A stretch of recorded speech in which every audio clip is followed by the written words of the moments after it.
meeting with the opening ceremony. Please join Mr. Hibbs in leading us in the Pledge of Allegiance.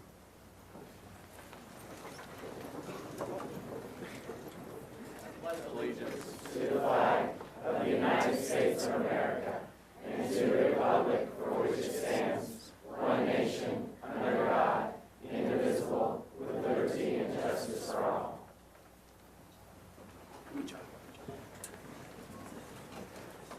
Thank you. Please be seated. Also, if you would, please silence all cell phones and electronic devices to avoid any disruptions during the meeting. And now, if you would, please join me in a moment of silence.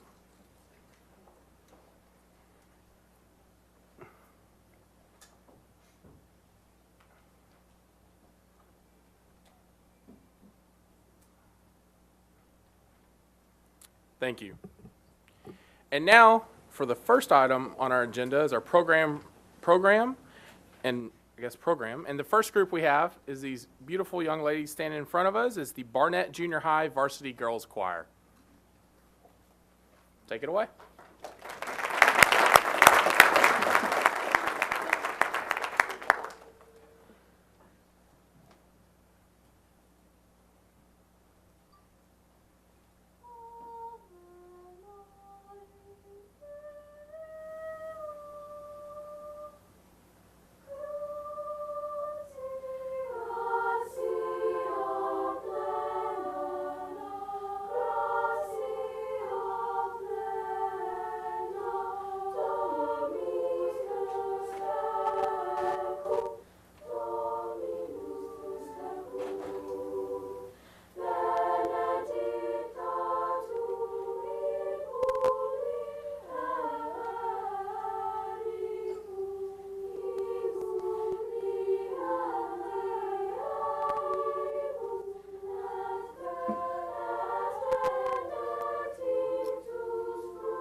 Wow. Stand up. Good job.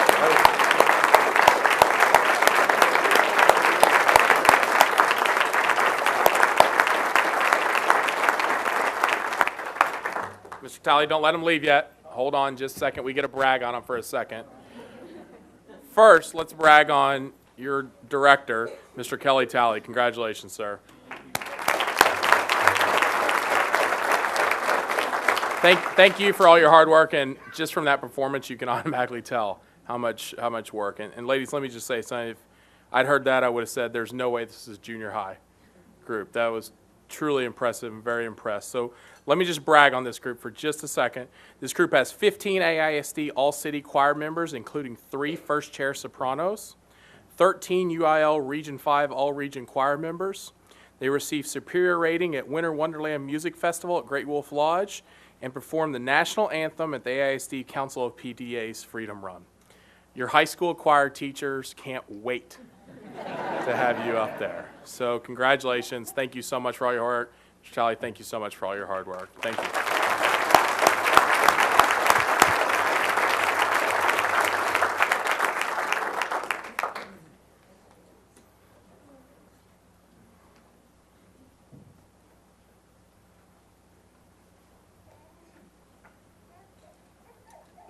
I get more and more jealous when I hear these kids that can sing. Mr. Talley, maybe you can work with me later and teach me how to sing. So I don't know how talented. Yeah, he can work magic, but I don't know how much. So yeah. He doesn't have enough hours in the day, right? Up next, we have our Arlington AISD High School Student of the Month, and our High School Student of the Month for this month is Mr. Gerardo Rodriguez. Gerardo? There he is.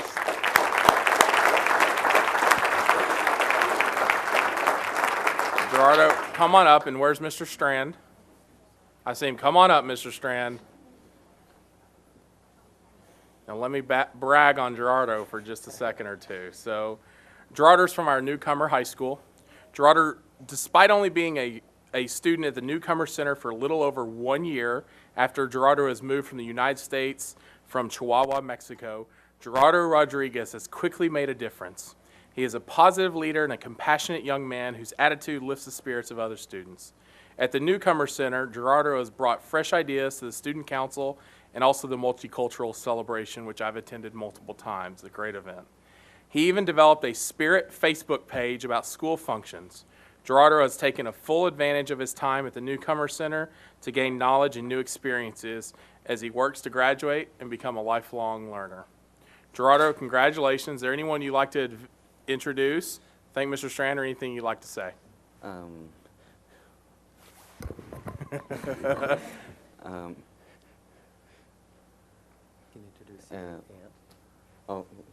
She's my aunt. Her name is Marta Treviso. I want to say thank you to Newcomer Center because my friends and me, we are very happy to that kind of schools. Thank you, Gerardo. And Gerardo, let me just tell you what a big award this is. Mm-hmm. This is not something that's given, this is given to total 7 students a year, so 1 from each high school. So we are very proud of you, and we want to thank you. Mr. Strand, anything you'd like to say also in addition? Well, we have so many great students at the Newcomer Center, and each one has their own amazing story of how they got there. That's right. And some of the students come in, like most students at different schools, and they kind of tiptoe in, and they just take it easy. That's not Gerardo. Gerardo comes in, he jumps right into anything that he's doing. He totally messes up in it and enjoys it, steps out, and then says, okay, what's next? And so Wonderful. Gerardo has aspirations to become a commercial airline pilot, and I have no doubt that very soon I'll be riding across the skies with Gerardo in the cabin at the pilot's wheel. So anyway, he's great. And more importantly, you'll be confident. And I'll be, when well, playing. yes. That's when you know Maybe the you're second doing the right time I'll job be confident. right there. Yeah. That's the key. So on that, if you would, both of y'all please stand there. Dr. Crossos, if you would, please join me down here. Good job. Thank you. Here, we can step right over here.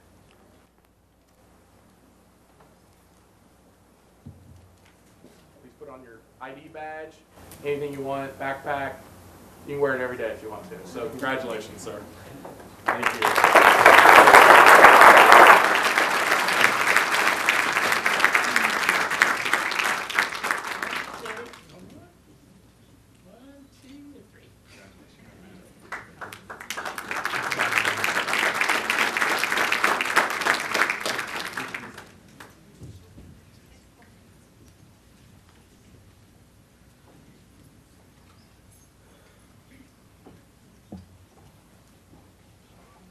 If you've never been out to the Newcomer Center, it is truly a magical place. You can imagine coming from a new country into a new country, what a transition school is, and they do amazing things at the Newcomer Center.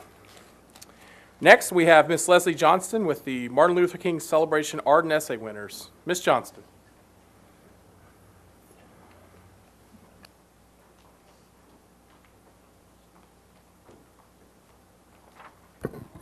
Good evening, President Hogg, Dr. Cavazos, and members of the board. It's my pleasure to be here this evening to recognize the winners of the MLK Art and Essay Contest. Our visual arts coordinator, Lynn Nguyen, is usually here for this recognition, but he had a baby earlier this week, so I am filling in for him. We also have here this evening Ms. Cheryl Carpenter from the City of Arlington. She is the essay chair for the MLK Essay Contest. Each year, our students are challenged to create, write, and reflect upon the theme of this year's celebration. This year's theme is Advancing the Dream, the Time is Now, a time for us as a community to come together and not only to reflect upon Dr. King's dream, but also to fulfill and advance his dream through our actions. What a great opportunity for our students to make a difference in their lives while making a personal and historical connection to the legacy of Dr. Martin Luther King. We're very proud of our students. Many of them could not be here with us tonight, but they will also be recognized at events all weekend. We have a 4-day celebration. If you don't know all of the events, you can go to arlingtonmlk.com, but they'll all be recognized tomorrow evening at the banquet that kicks off the celebration. Tonight we have with us our second place essay winner, Ms. Gabrielle Perez from Bowie High School.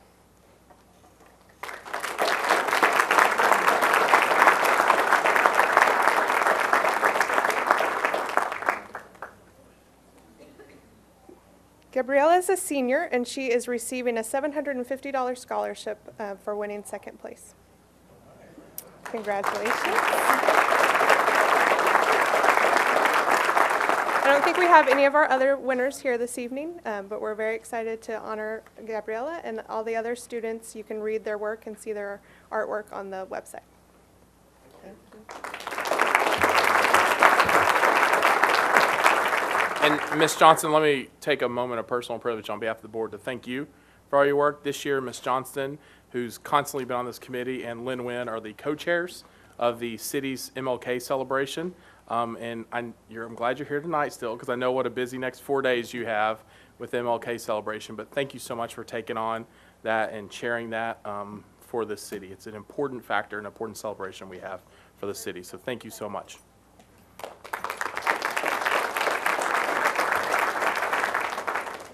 We're just full of wonderful celebrations tonight. So next we have item D, National Merit Semifinalists, National Achievement Semifinalists, and National Hispanic Scholars. Mercedes?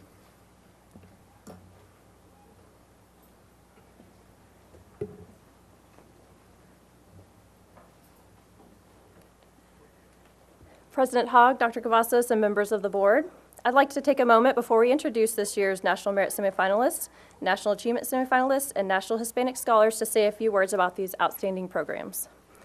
The National Merit Scholarship Program is an academic competition for recognition and scholarships available to those students who take the PSAT and meet published requirements. Of the 1.5 million entrants, approximately 16,000 students are identified as semifinalists, and this year AISD is home to 5 of those outstanding students. The National Achievement Scholarship Program provides recognition for outstanding African American students. Of more than 160,000 students who enter the program, approximately 1,600 are designated as semifinalists, and this year AISD is proud to have one of those honorees. The National Hispanic Recognition Program identifies outstanding Hispanic high school students and shares information about these academically well-prepared students with subscribing colleges and universities. Each year, nearly 5,000 outstanding Hispanic scholars are honored, and this year, AISD is home to 15 of these honorees, which more than doubles our total from last year. This evening, these students will be our first inductees into the 2013-2014 Wall of Fame. And at this time, I'm going to invite our principals up to introduce their students. Students, if you and your parents would come forward when your name is called and line up. Once all of our students have been introduced, we'll ask you to introduce your parents and let the board know what college you plan to attend and things like that. So we actually begin with Jason Davis, the Dean of Instruction from Arlington High School.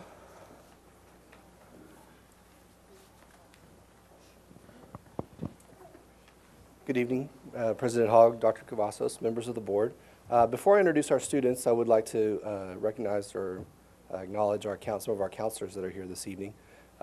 We have Beth Hancock, Megan Horn, Susan Miller, and Susie Hargrove. Those are our counselors. It's a great honor for me to be able to introduce these students, these National Hispanic Scholars for Arlington High. We have 3 of them, and the first one is Manuel Mayave.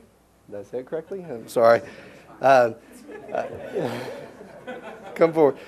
He is heavily involved in band, Avid, and also Key Club. Thank you. Our second student is Jordan Rodriguez. Jordan is involved in orchestra, ROTC, and National Honor Society and National Technical Honor Society. We do have a third student. I don't believe he is with us here tonight, Angel Vila. All right, thank you.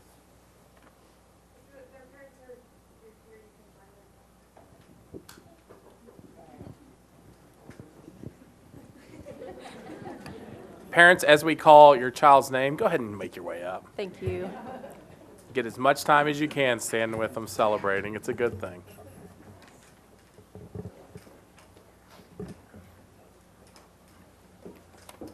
President Hogg, Dr. Cavazos, and members of the board, again, I'd like to thank you all for taking the opportunity to recognize these outstanding students.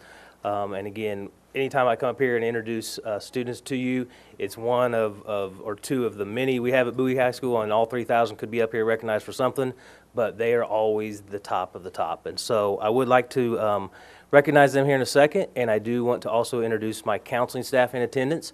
Mr. Greg Hoke is here tonight.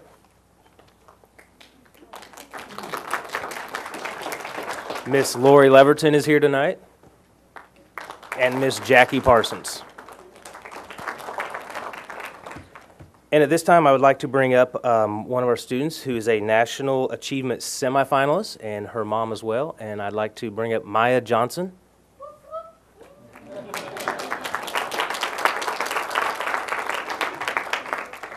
And unable to attend tonight, but I do want to recognize her for her outstanding achievement of a National Hispanic Scholar is Claudia Cananzaro Solis. Again, I want to recognize them both, and I am truly proud and honored to be able to announce them up here tonight. Thank you. Thank you, Mr. Manley. And Ms. Johnson, do we want to do 2 high schools at a time? Let them introduce themselves? Sure, please go ahead. Go ahead and introduce your parents and tell us where you're going to college and what you want to be. Hello, I am Manuel Meave.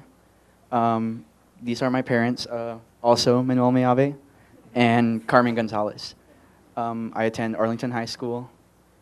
I'm a senior, obviously. I plan to attend the University of Texas at Austin to major in philosophy and on a pre-law track, and hopefully one day either going to immigration law or tax law. Wonderful.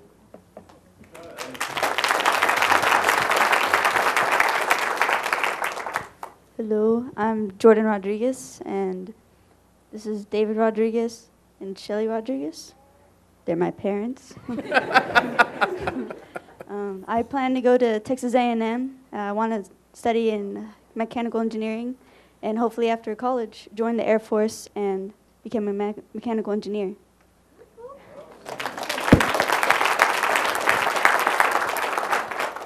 Hi, I'm Maya Johnson. This is my mother, Andrea, and my sister is also there in the crowd.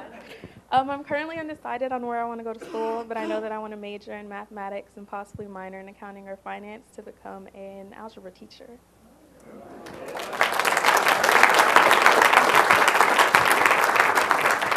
We're always recruiting math teachers. Just this guy right behind, I would see him. He would.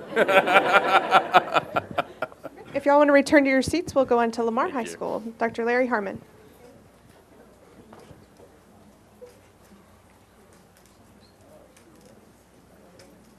Hi, good evening, President Hogg, members of the board, and Dr. Cavazos. On behalf of the staff at Lamar High School, I'm pleased to recognize 3 young ladies who have received merit from the National Merit Scholarship Corporation. Also want to introduce our counselor representing Lamar High School, Miss Wendy Boyd.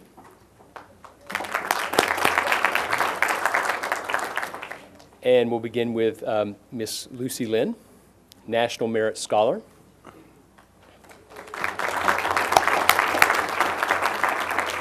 Lucy's currently ranked #1 in the senior class at Lamar High School. She's an AP scholar. And something that few people know is that she initiated an African library project in which 2,500 books were donated to a small community in Nigeria.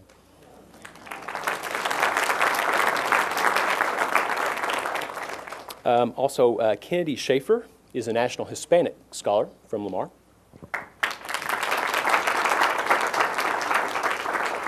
She also qualifies to be an Advanced Placement Scholar. She's a cheerleader.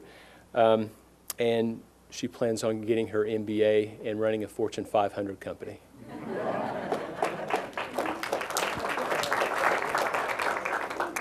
And Miss Margaret Trame, also a National Hispanic Scholar.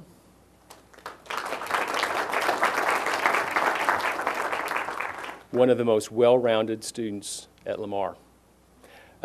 She's a math scholar, she's in orchestra, cross country, you'll be interested to hear her major in a moment. I won't plug that, but very proud of them. They set the tone for the senior class. They also set the tone for the freshmen as we induct them every year. And so on behalf of the staff, thank you for your leadership, and thank you not just for your scholarship, but also for making a difference in the culture at Lamar High School.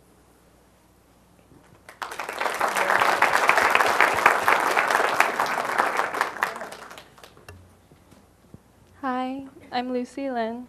I go to Lamar High School. This is my dad, Bayu Lynn.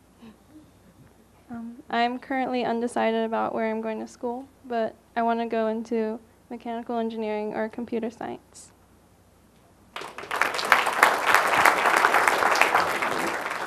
Hi guys, I'm Kennedy Schaefer.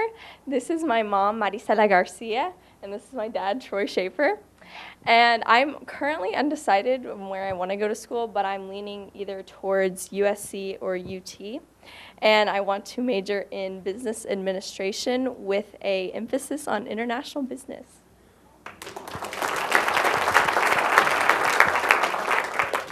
Hi everyone, I'm Margaret Trame. This is my mother, Yolanda Labrada, and my dad, Timothy Trame. I am planning on going to Texas A&M University, majoring in recreation, parks, and tourism sciences.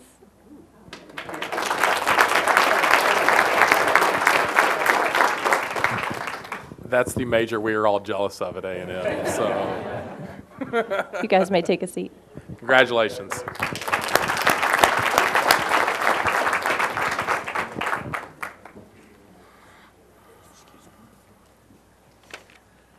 Good evening, President Hogg, Dr. Cavazos, and board. I'm very proud to introduce this evening. We have 4 National Merit semifinalists and 5 National Hispanic Scholars. Before I introduce them, I'd also like to introduce our counselors that are present this evening. That includes Dana Bishop, and they can just wave, they're in the back. Dana Bishop, Susan Kingan, Deborah Mansory, Barbara Moeller, Dr. David Pyatt, Connie David, Suzanne Bandy, and Jay Davis. And Ms. Roddy, you're with Martin High School? Did I not say that? You know. I'm principal of Martin Make sure High School. everyone Okay. knew, but I just wanted to make sure. Okay, I am with Martin High School. Okay. We like to have a big turnout. I'd like to share with you about these students. They're very unique people. They have a multitude of interests. They're very passionate about pursuing those interests. They're innately curious, and they have an incredible commitment to their own learning. I'm going to start with a student that couldn't be present, but I want to tell you just a bit about him. He's a National Hispanic Scholar, Julian Basie. He's playing soccer tonight, and we were winning at last tweet. And he's also in our choir. He loves math. He plans to pursue accounting. His most memorable moment at Martin High School was the Chamber Choir's performance at the Meyerson for the ACDA concert last year. Next, National Merit semifinalist, John. He goes by Jack Brown.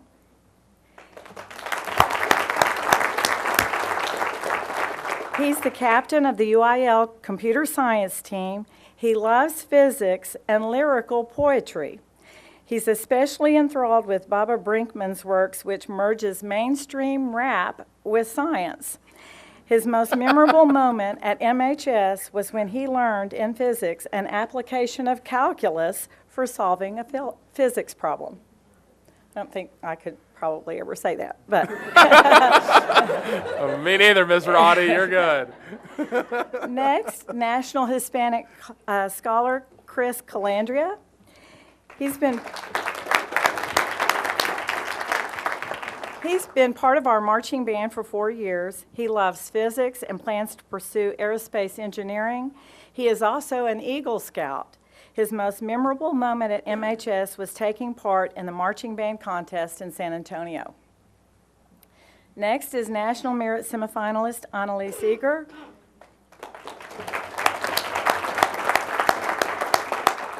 She is captain of the swim team. She loves biology. She's a member of our varsity choir. She is president of Martin's National Honor Society. She volunteers at Cook's Children's Hospital. She wants to be a doctor, possibly working for the Doctors Without Borders organization. Her most memorable moment at MHS was when she was able to speak with Sidney Poitier by phone when she was working on her National History Day project. Wow. That is a distinct honor. Wow, that's impressive. Next is National Hispanic Scholar Maria. She goes by Daniela Laguarda.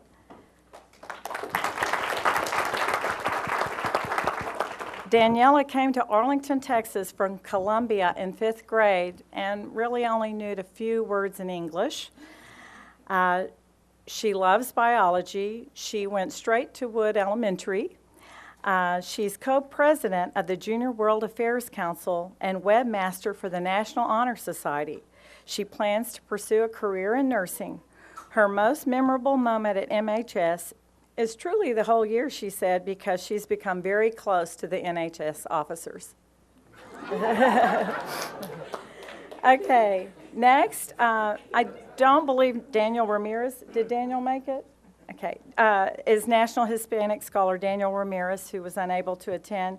He's team captain of the UIL current event team and co-captain of the computer science team. He loves computer science and programming. His most memorable moment came his sophomore year when he discovered how passionate he was about learning computer science. National Merit semifinalist Nathan Richburg is next. Nathan loves physics. He's a concert pianist and celloist for the MHS Orchestra. He also knows how to play the bagpipes. His most memorable moment at MHS was when he dressed up and played the role of Indiana Jones at an orchestra fundraising event.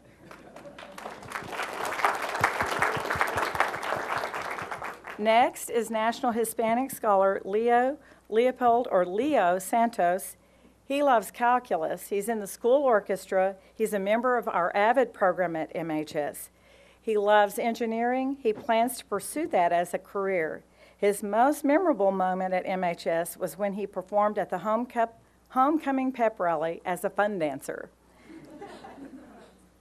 And last but not least is National Merit semifinalist Rachel Wilson. Her favorite subject is U.S. history. She is a 4-year choir member. She's the vice president of the National Honor Society, co-president of the Junior World Affairs Council. She also volunteers at Cook's Children's Hospital. Her most memorable moment at MHS was her trip to Washington, D.C. with the MHS choir and her visit to the Smithsonian then.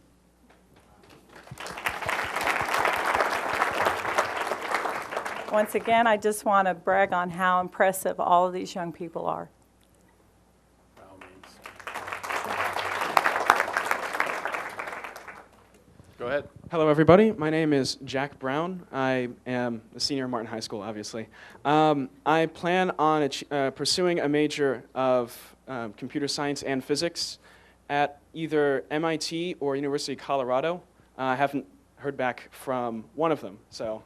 You want to introduce your parents? Thank you. This is my mother, Catherine Brown, and my father, Edward.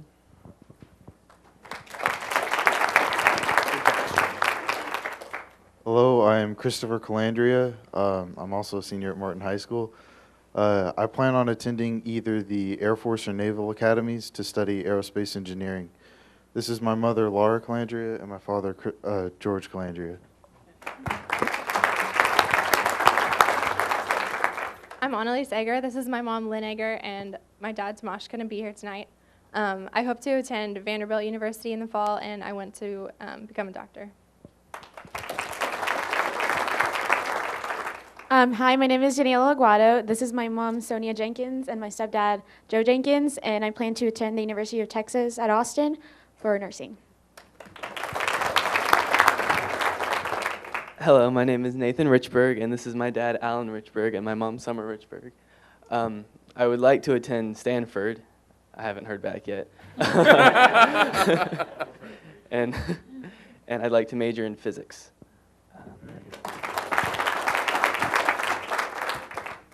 Hi, my name is Rachel Wilson. These are my parents, Margie and Larry Wilson. I am still deciding between 5 different colleges, a couple of them OU and SMU, and I plan on majoring in business marketing and history.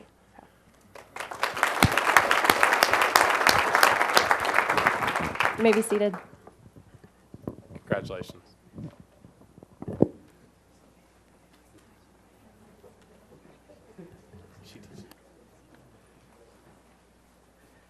President Hogg, Dr. Cavazos, members of the board, it's a pleasure to be here with you tonight to recognize some outstanding students from Sam Houston High School. This year we have 4 students that are recognized, National Hispanic Merit Scholars.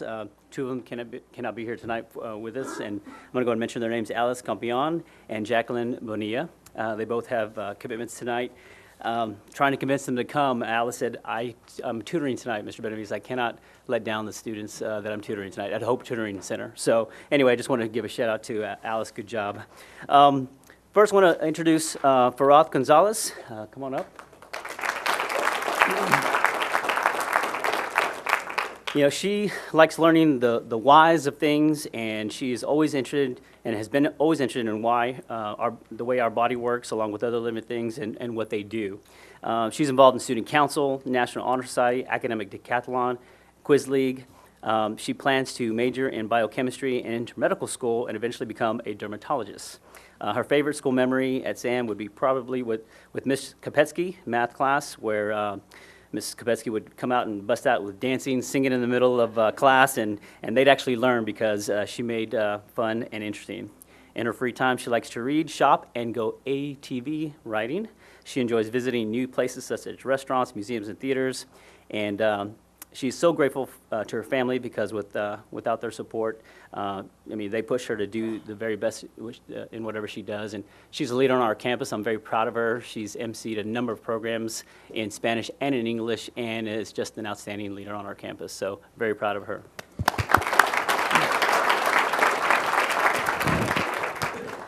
Melissa Morea, come on up.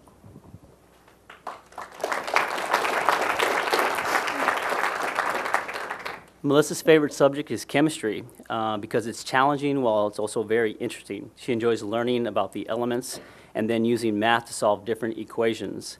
At Sam Houston, she is one of our morning announcers known as our K-Sam announcers. She also participates in UIL teams for prose and poetry and computer applications. She is a member of the National Honor Society as well as the Future Business Leaders of America organization. She is also part of the J.K. Living Foundation, and she is an IB diploma candidate. Her career goals are to become a teacher and eventually an administrator. No matter what she does, she wants to inspire children and people to pursue their education and to always have a yearning for knowledge. Her favorite school memory is joining the IB program. At the time, she did not know many people at school, and she began at Sam her junior year. She was very fearful of what would happen. It turns out that joining the IB program was one of the best decisions that she could have made for herself. She's pushed to step outside her comfort zone and try new things, and she's never imagined herself doing that. In her free time, she likes watching spoken word poetry and watching TED Talks. She likes learning about people's ideas and their experiences, and she also enjoys spending time with her family and attending church with them every weekend. She's most grateful for her parents. They are an inspiration behind everything she does, and through them, she's learned always to have faith in God and to never let fear be in the way of pursuing her dreams. All her life, they have encouraged her to do their very best and to do what makes her happy. She's very grateful for the example they have been there for her, and they have taught her to always be honest, hardworking, and it's through them that that she's become the person that she is. And once again, she's also a leader on our campus. As she stated, KSAM announcer. We spend many morning days talking about what announcers are going to say and who's going to say what. And we have a good time at SAM. And the reason why we have a good time is because of the leadership that these 2 young people provide for us. So thank you.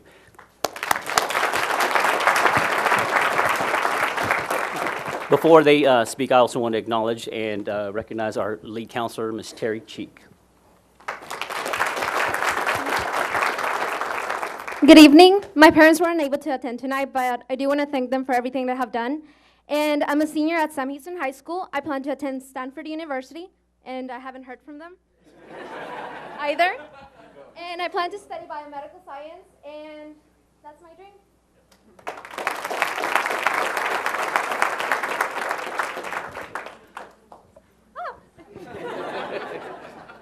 Hello, everybody. My name is Melissa Morera, and these are my two lovely parents, Eric Morera and Carmen Morera. I'm not exactly sure what school I want to go to, but I would like to go either to TCU or to Rice University. Horned frogs, okay. Also, I would like to go into the education field. Like Mr. Benavides said, I want to inspire other students and maybe one day be standing in your shoes. Yeah. You want to be in his shoes. Okay, your shoes, I don't know. Somebody's shoes, and yeah. And yeah, that's about it.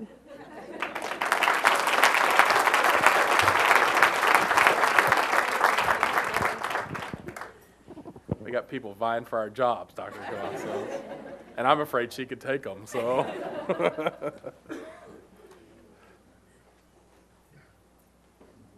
We did? Thank you so much. This is a really special night. I know the board, on behalf of the board and administration, we love this night. It's a special celebration, not only for the students, congratulations. All your hard work has paid off, but more importantly, congratulations to the parents. Because we know there's many times you've had to push them, you've had to get them to go through things. And I'm even more impressed when we hear this of our students. These are students that have excelled very highly on academics. Well, guess what? If you heard all these things, hear of all the other things they're doing also in our schools. So I congratulate the students, and congratulate the families, and thank you for being great representatives of the Arlington ISD.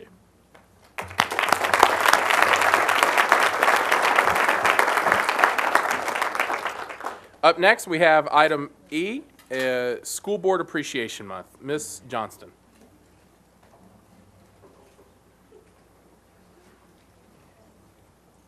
President Hogg, Superintendent Cavazos, and members of the board. This month is School Board Recognition Month, and it's a good time to honor your hard work and dedication to the children of this district. It's become tradition for the Communications Department to work with Visual Arts and Journalism Coordinator Lynn Wynn to select a school to bring to life a theme that reflects the district's appreciation for your service. This year's theme is Hearts and Hands for Kids. School board members shoulder critical responsibilities as advocates for our children. They face difficult challenges and make hard decisions with the overall goal of promoting student achievement. Working as a vital link between the community and the classroom, our board is responsible for an annual general operating budget of $468 million, more than 64,000 students, 8,000 employees, and 74 campuses. We truly appreciate you for voluntarily tackling the enormous job of governing the Arlington Independent School District. At this time, I would like to introduce Butler Elementary art teacher Lana Ogden. Ms. Ogden's students worked very hard to bring to life our theme for this year's appreciation.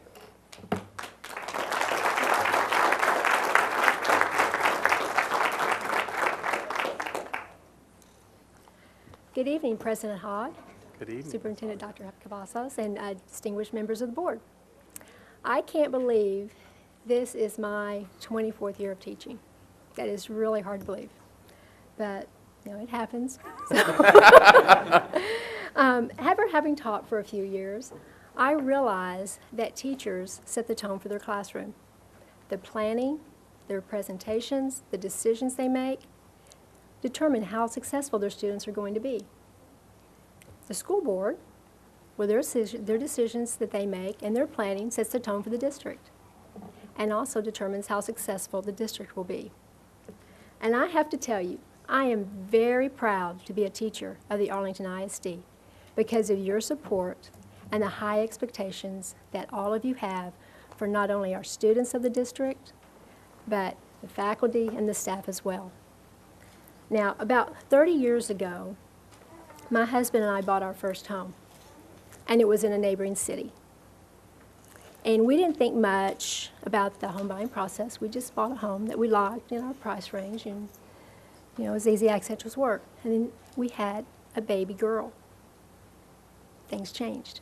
We started thinking, is this the city that we wanted our daughter to grow up in? Is this the city where we wanted her to attend school? Well, we celebrated her second birthday in our new home in the Prestonwood neighborhood in North Arlington, which is part of the Butler campus district. But I want you to understand something. We had never heard of Butler. The real estate agent, she kept saying Butler this and Butler that, and we've never heard of Butler. What we had heard of was how great the Arlington schools were and all the great stories about these schools in the city. A few years later, we had another daughter, and both of our daughters attended Butler K through 6.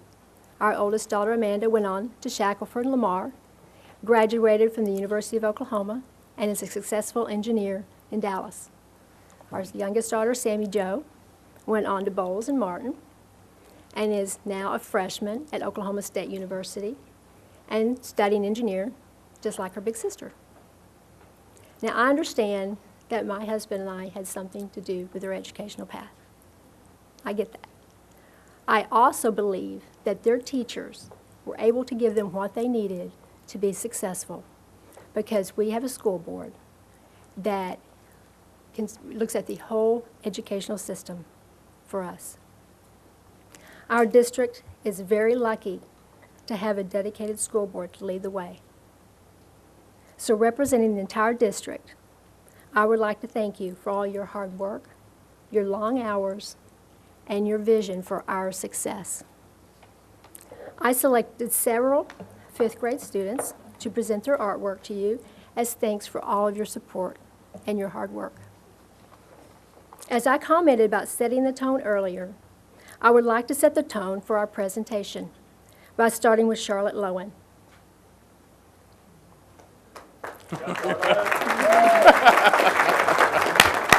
Her artwork, oh, turn around. Oh, there's okay. As I commented earlier, her artwork is a collage. The background is filled with different colors to represent the differences among our students. In the center is a pair of hands with intricate white hearts, and the message says, "With heart and helping hands, a child can accomplish anything."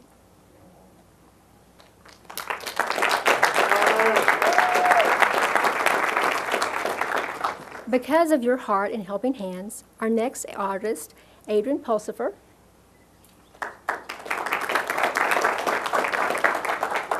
has created a piece of art showing students in all areas of education, academics, sports, fine arts. You have shown that while academics is certainly on the top of the list, other areas are very important in developing the whole child and contributes to their academic success.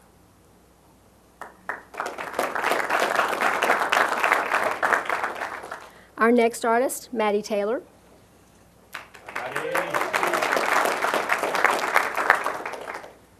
has depicted hands and hearts along with the district's goals condensed down to 3 words: inspired, effective, and engaged. We thank you for supporting the students to be inspired learners. You have helped our school district to promote the higher level thinking skills through funding for technology, extracurricular activities, and creating a great learning environment in our schools. We thank you for being effective leaders. You expect the teachers and the students to be effective leaders as well. We are offered workshop opportunities for professional growth, and students are honored for the areas where they excel. And lastly, thank you for engaging our community. This has allowed our students to also be out in the community, representing our district by showcasing their talents and leadership skills. All of these goals have helped our district be successful.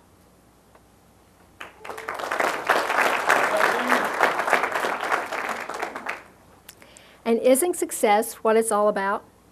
That leads to our next artist, Taylor Smart. Have some fans. Her artwork depicts hands with inlaid hearts tossing up graduation caps. That is one of our goals, 100% graduation. So again, as stated with our piece that set the tone for this presentation, with heart and helping hands, a child can accomplish anything. So here's to 100% graduation.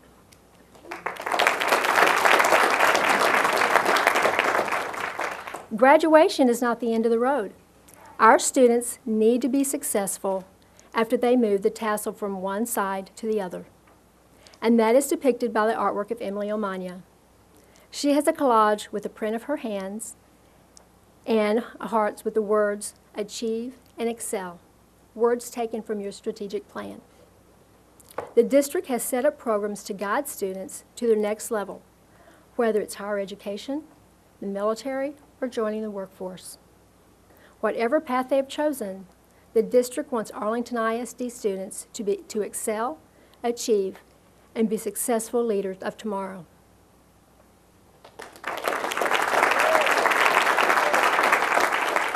Zoe Husband, my next artist, wanted to have her artwork be the background to a quote. So she logged into my classroom computer, again, thank you very much, and found this quote: "Education is the most powerful weapon which you can use to change the world," by Nelson Mandela. I have nothing to add to that. There's nothing.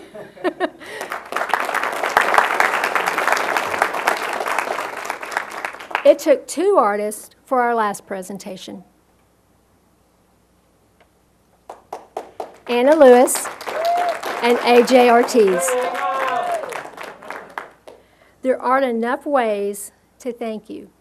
So both artists depicted helping hands and caring hearts with a lot of thank you, thank you, thank you.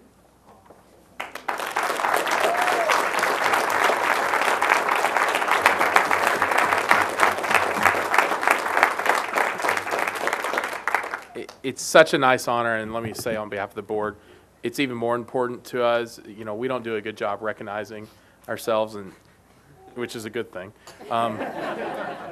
This is so important because these gifts are coming to us from students, and it's even more important. And watching the students and seeing how they each take their creative mindset, and the teachers let them run with it. Miss Ogden, thank you for letting them run with that. Thank you. It's very touching. I know almost all of us have almost all these hung up in our offices, so we take them very appropriately. So at this time, I would ask all my colleagues, please, let's come down. Let's see these awesome designs they made for us and get a couple of pictures.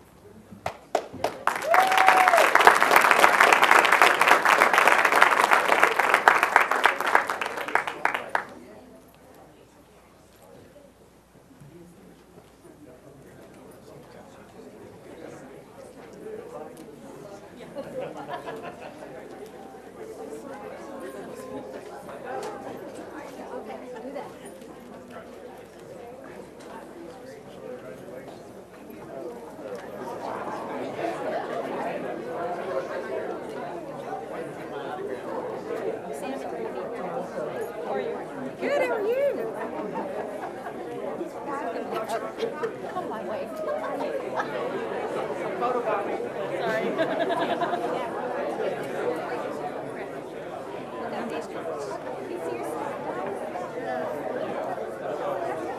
I know, I forgot you can't really get to her.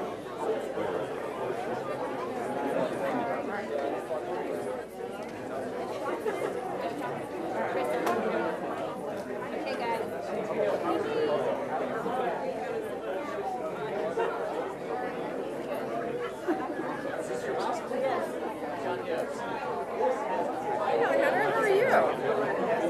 Exciting, huh? I cannot even believe that. That is just crazy talk.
Student Leadership Advisory Board.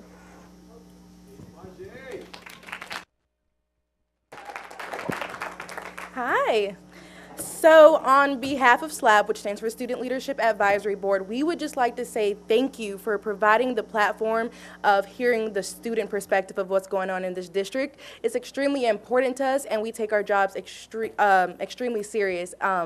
To be able to have the opportunity to discuss the problems and the issues and the benefits of being a part of this district is something that we don't take lightly.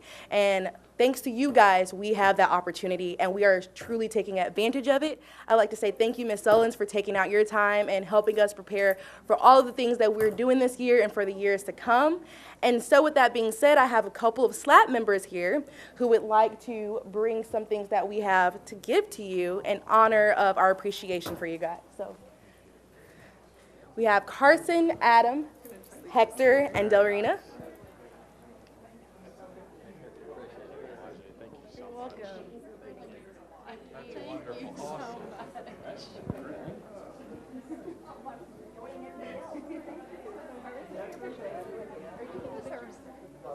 Yes, let's all get a picture. Come up here.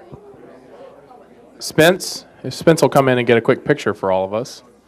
On behalf of the board, let me thank SLAB. This is a new adventure we took last year with Amaje and her group. It's the first one. This is the second one.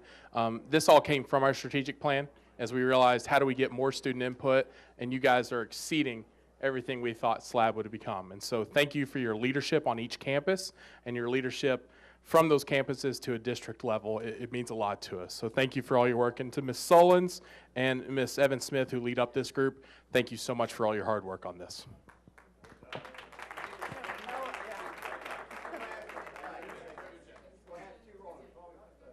Tall people in the back.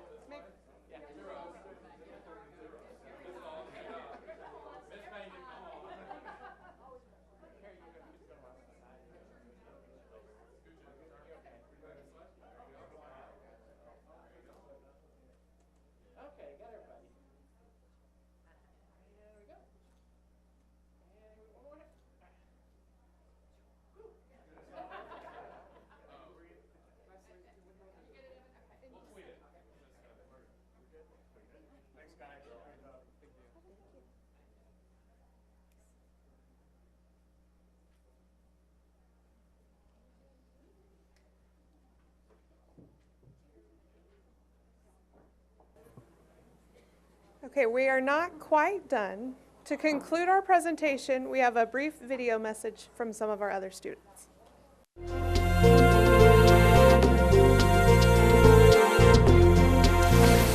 Thank you, school board from Hill Elementary. Stair Elementary says, thank you for all the hard work and long hours that you put in for us. We appreciate you.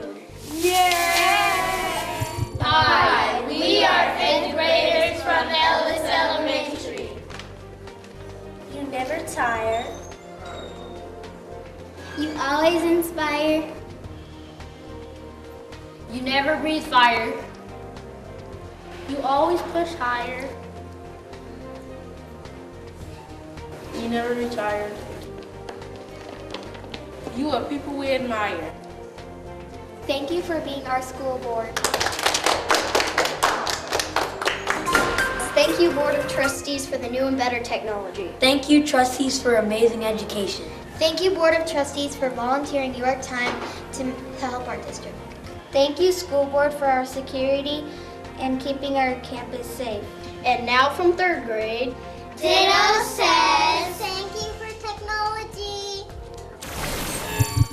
To school board members, thank you for always striving to put the needs of children above the wants of adults, and also thank you for making decisions in terms of educational welfare of all children in district, regardless of ability, race, creed, ethnicity, sex, or social standing. And we send you this letter. From Knox Elementary, First class BJ style. To AISD school board members. Number 1, you're the best street. You rock, Texas. You're simply the best. 3rd graders from even see.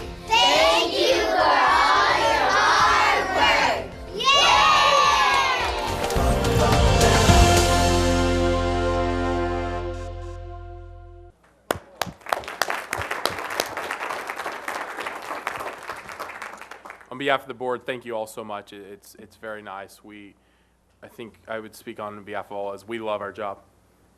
It's one of the most rewarding. It's also sometimes the most challenging job, but we all love every second of it. And to Dr. Cavazos and his staff, thank you so much. And to all the staff in the AISD, thank you for getting behind some of these ideas.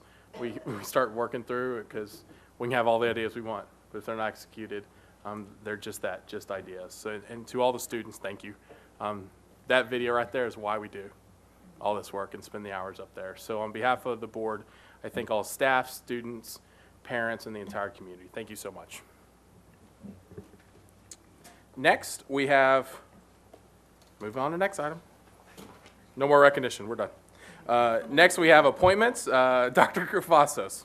Thank you, President Hogg, and I'd like to recommend that the board appoint the individual discussed in closed session for the principal of the Early College High School. Move to approve. Second. I hear a motion and 2 seconds, but I'll take Mr. Hibbs' second. Motion by Dr. Reich, second by Mr. Hibbs. Any discussion? Seeing none, please vote. 7 trustees present, 7 trustees vote in the affirmative. Dr. Cavazos, please introduce our new appointee. Thank you, President Hogg, and I'd like to introduce Dr. Ben Boland as our new principal for the Early College High School.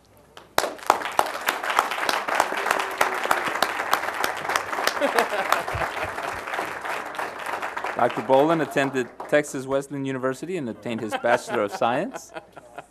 He attended University of Texas at Arlington, obtained his Master of Education in Educational Administration, and most recently has obtained his doctorate in Educational Leadership and Policy Studies from the University of Texas at Arlington. Ben has been most recently the principal at Ferguson Junior High. He's been an assistant principal at Bowie High School and an assistant principal at Bowles Junior High. Ben has taught 7th and 8th grade math and has taught at Young and Workman. Ben, congratulations, and anything you'd like to say, anyone you'd like to introduce? President Hogg, Dr. Cavazos, members of the board.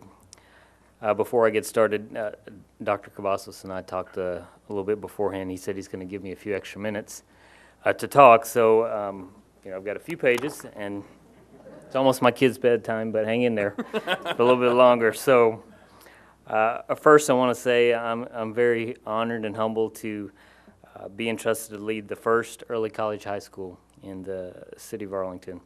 As a product of AISD, someone who attended TCC, someone who graduated from UTA, seeing the growth in the city has been amazing, and I'm just very proud and honored.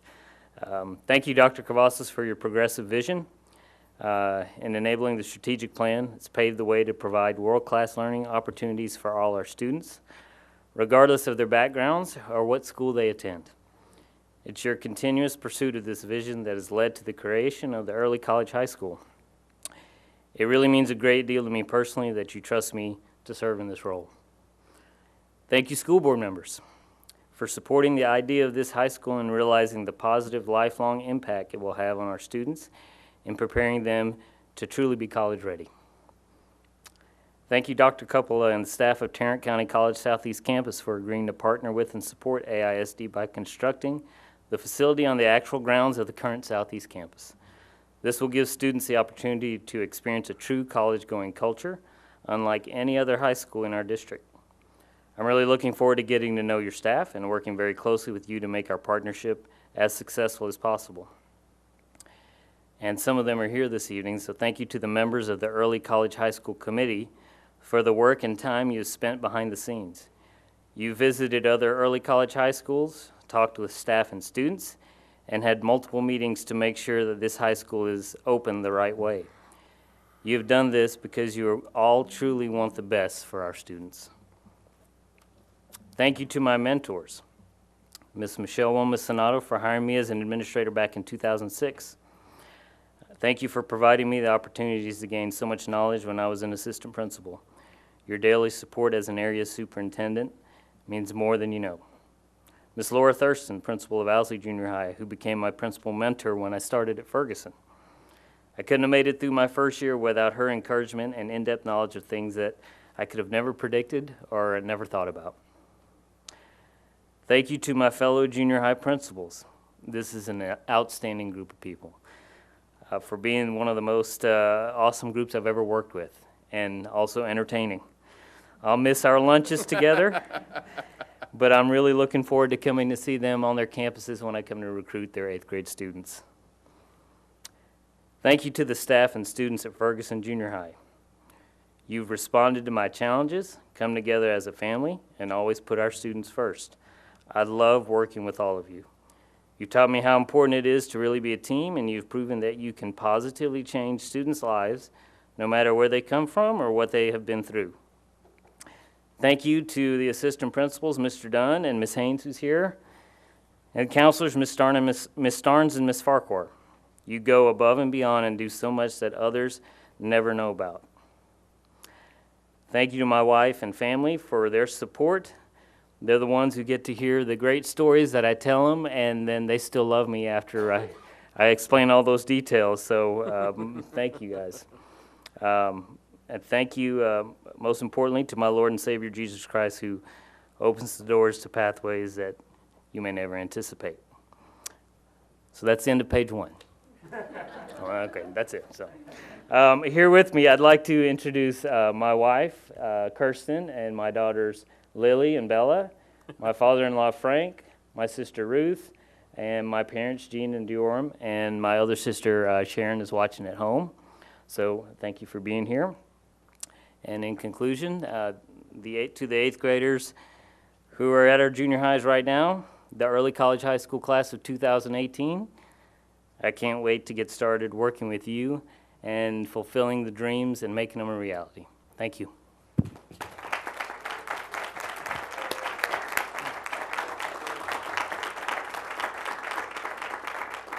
Thank you. Thank you, Mr. Bowen. As is our custom, we ask that you'll follow Mr. Kale. We switched it up. Mr. Kale's first official board meeting with us. So go out for a receiving line, Mr. Bowen, and please let the board go first. We will come back, and if anyone is sick, it is flu season. Feel free, if you don't want to shake hands, you can fist bump, you can do whatever you want. It's flu season. I don't fear the flu. You should fear the flu, though. It's dangerous. It's 8:22. We will reconvene in approximately 15 minutes.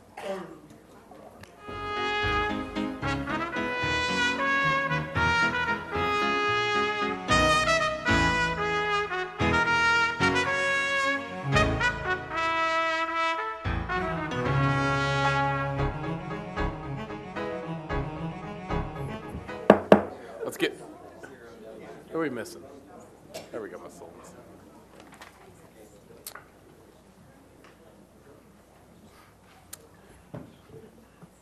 Up next, we have public hearing.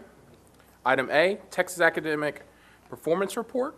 Next, we'll open our public hearing for the Texas Academic Public Report. Dr. Cavazos. Thank you, President Hogg, and at this time, we'd like to present the summary of the Texas Academic Performance Report, which used to be the AEIS report. Dr. Carter. Good evening, President Hogg, Dr. Cavazos, members of the Board of Trustees.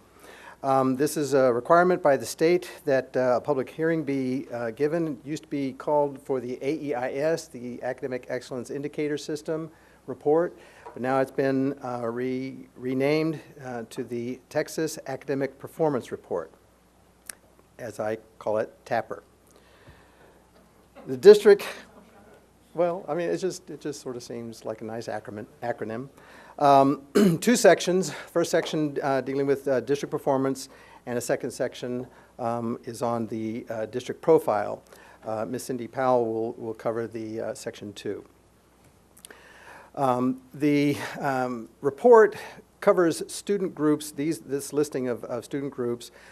The AIS had added at risk as one of the groups, and that group is not given here in the TAPR report.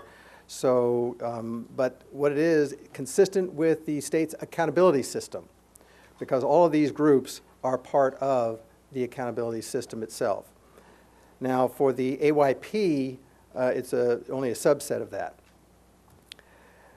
The general system of accountability, you have the TAPR report itself, really reflecting both for the state rating system and also for the AYP, or the federal rating system. What we do, which seems to be something that's particularly important because we're in the mode of trying to just find improvement from year to year, we look at year-to-year comparisons in the report. There are 465 what I call non-repeating comparisons. What do I mean by that? Since I'm looking at each of the grade levels, then I don't look at necessarily the combined, because that's just a replication of each of the, just putting all the grades together. So it's 465 non-repeating comparisons related to test performance and other indicators that form the state and federal accountability systems. In 261 of these comparisons, the district showed improvement or maintained a very high, that is a 95% passing rate, where we showed the improvement or maintained it. And just visually, this is what it looks like in terms of the blue being the year-to-year gains, 56%, where we had no gains, 44%. Also by subject, so that we can sort of disaggregate a little bit further, dealing with the 5 main areas of subjects covered in the STAR testing. You see how the social studies, we had the highest year-to-year improvement with 77, I'm sorry, science and social studies, science being 80% and social studies being 77%, and the lowest being in the writing area with 30%. Particular improvements that were noteworthy, grades 7 and 8, all STAR tested subjects. They had the improvement in all of those.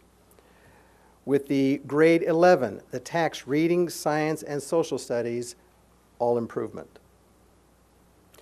Across all grades, the met final recommended standard on STAR reading, science, and social studies. Across all grades, the met advanced standard on STAR reading, mathematics, and science.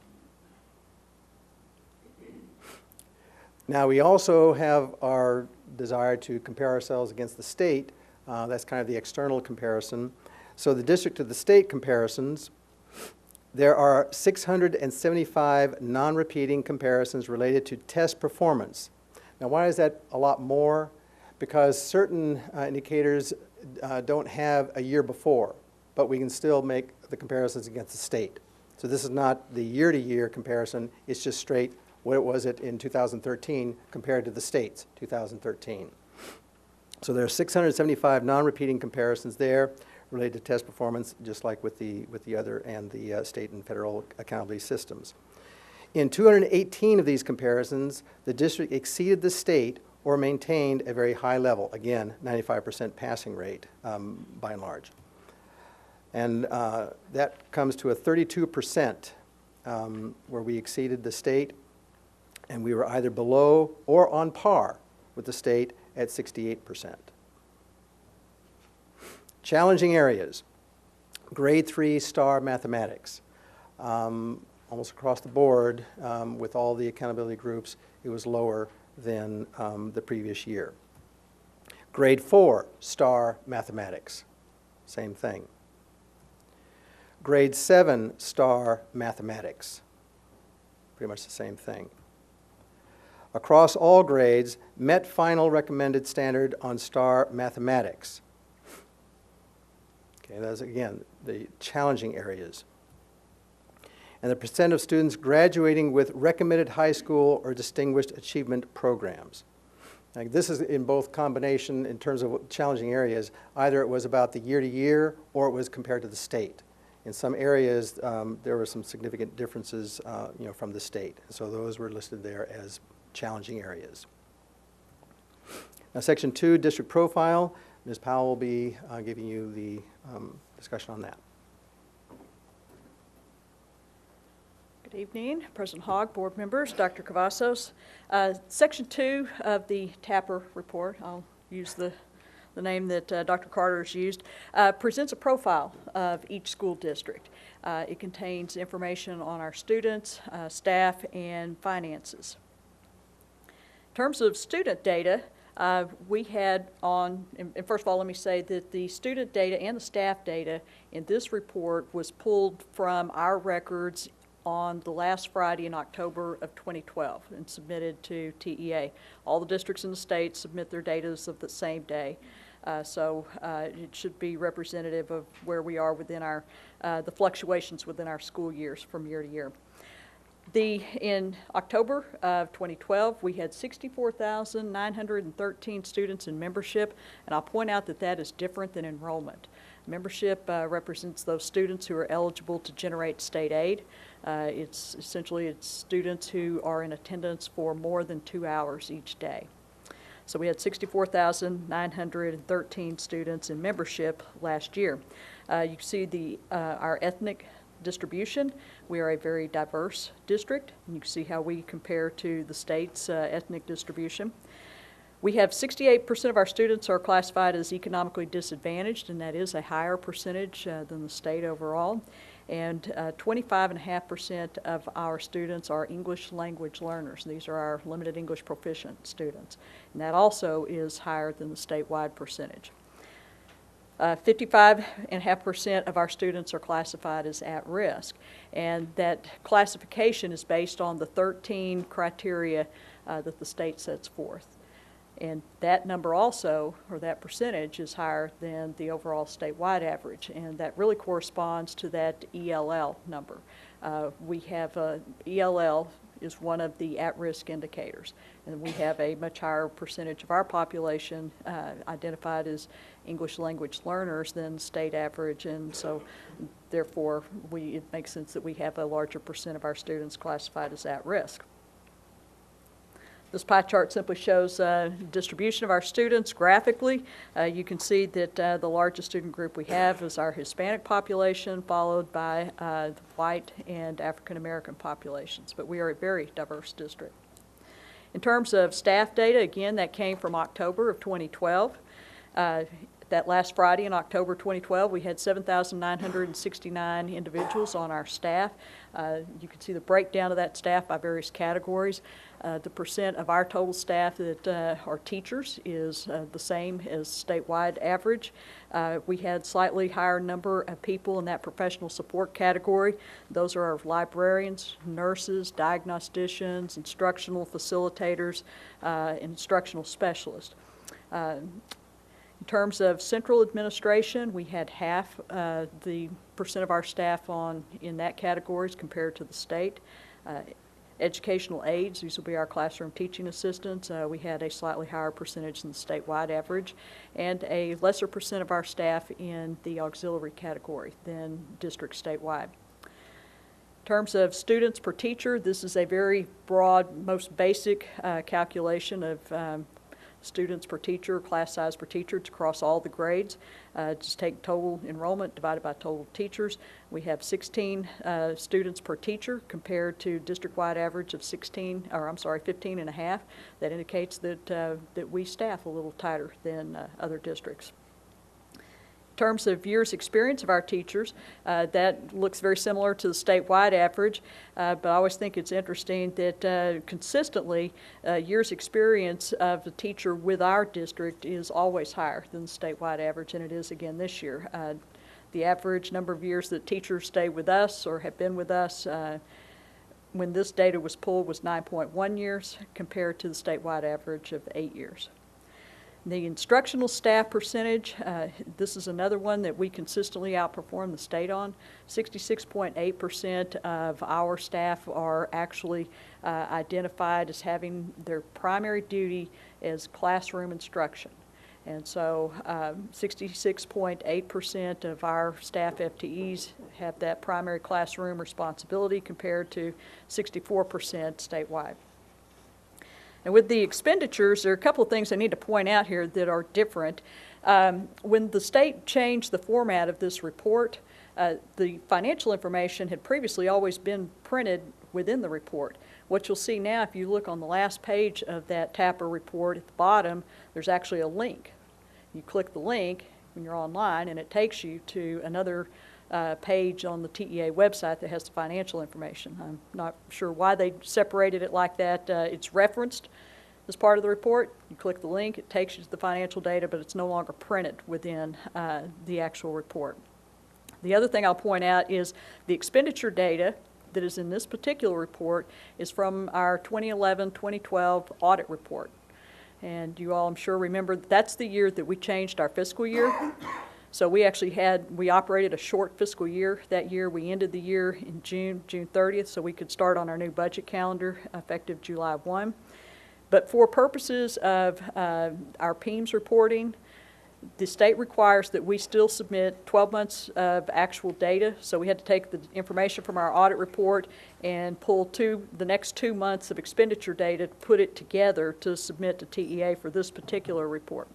So if you were to go back and look at our audit report, these numbers don't tie to what you'll find within our audit report for that reason.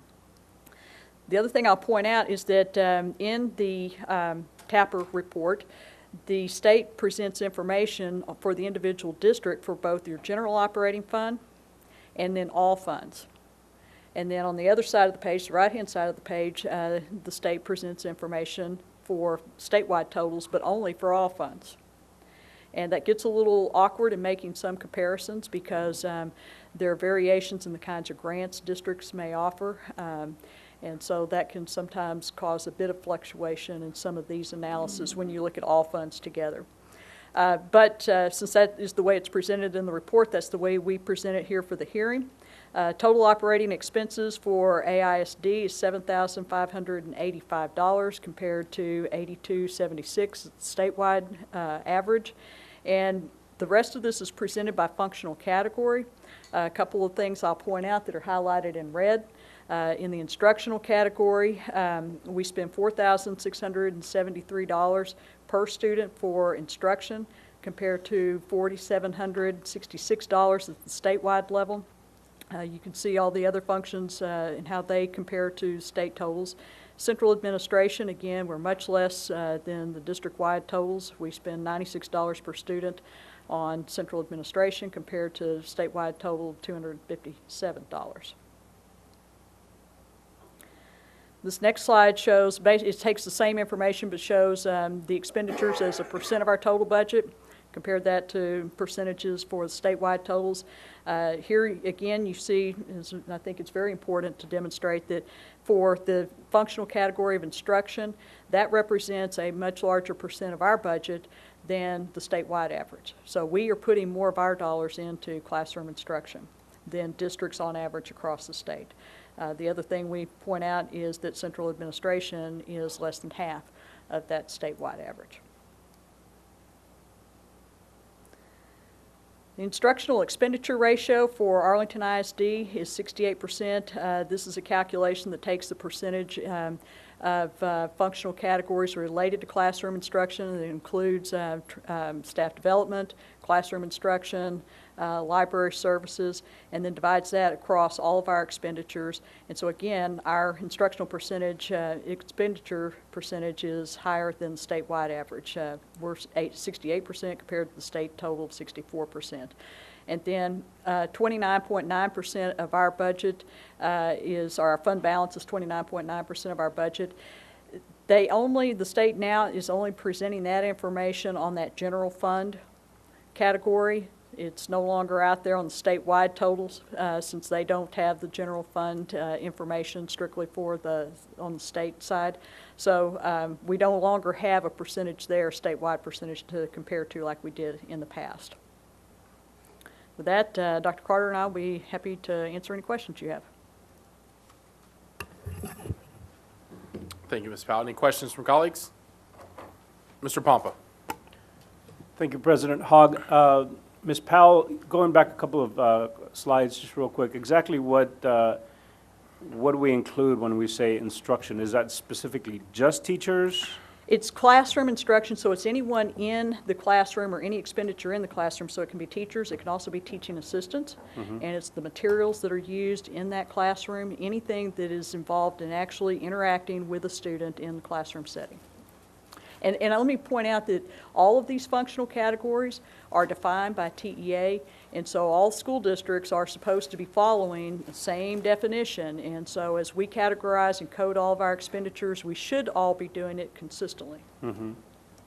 Okay, that's all I wanted to clarify. Thank you. Dr. Rush.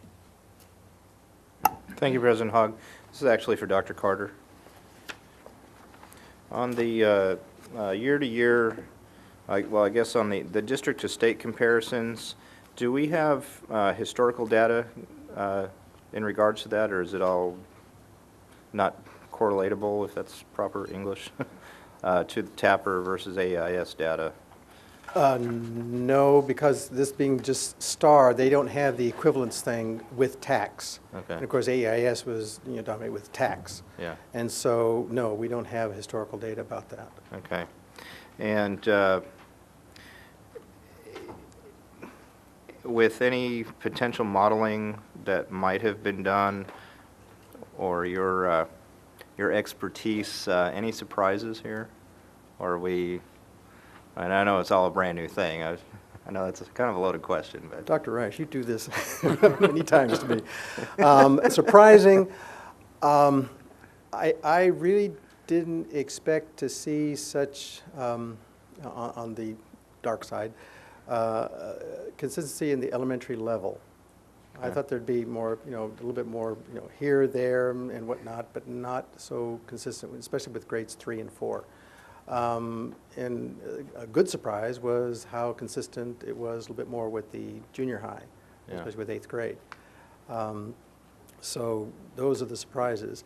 Probably one of the most shocking areas, because of what is coming, is when they have it down there for the final recommended percentages, because that's going to be the passing standard. And we don't know if it's going to be 2 or 3 years from now, but it's coming. It's coming very quickly. And so those are sobering figures. We kind of knew about this, but sort of seeing it in the report, so together like that, was it's just that it's rather sobering. Yeah. And any idea where we may fall in comparing to like districts in the state? Any kind of data like that? We will actually kind of give a supplement later. Okay. Not part of the public hearing, but we will give a supplement later that compares us with like districts. Okay. Okay. Great. That is coming. Thank you for all this information on TAPR. Appreciate it. Quite welcome. Thank you, Dr. Reich. Mr. Barron.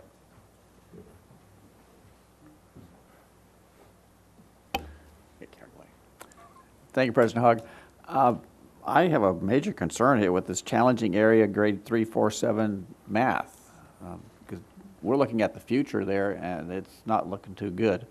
Do we need to shore up math at those grade levels right now? Short answer is yes, and they are. Renee is working with the math department, and specifically at the early grade levels. A lot of effort and emphasis on that. It's a long story, but it basically yes, and the staff development that's going on is specific to math and understanding the standards, and making sure that those standards are clear and that we have the right support. I don't know if you want to add anything to that, Wally, or I would just say there's definitely a honing in on the performance of grade 3 always being a K3 issue, not just 3rd grade. And so, just like Dr. Cavazos mentioned, the earlier grades, that's being looked at quite a bit. The K1 standards are a leap forward for the report card, because it's about specific standards that hopefully are vital for success at the next level, entering the next level. And so having those kinds of report cards will really help, over time, I think, achieving, better results when those students actually get into 3rd grade. And I'll add the kind of to, it's a lot of detail, but the on track to graduation metric that we have is very powerful. And we have an early draft. We're doing some refining in Dr. Carter's office, and so we're not really ready to just send all that out. But an early draft of the on track to graduation from K-12, specifically identifying those areas that are of concern in terms of on track to graduation. And when we look at the preliminary draft of those reports, it's easy to start pinpointing very specifically where the areas of concern are, holistically as well as by grade level. and in math in particular in certain grade levels. And then, of course, this cascades by school. And so this is the first time, and we're doing it by 6 weeks. And so we're not waiting for a benchmark necessarily or for the end of the year report and stuff like that. We're doing it by 6 weeks, and it's the on-track metric is based on grades, attendance, DRA and DMA, you know, the early kind of assessments for math and reading. Very powerful.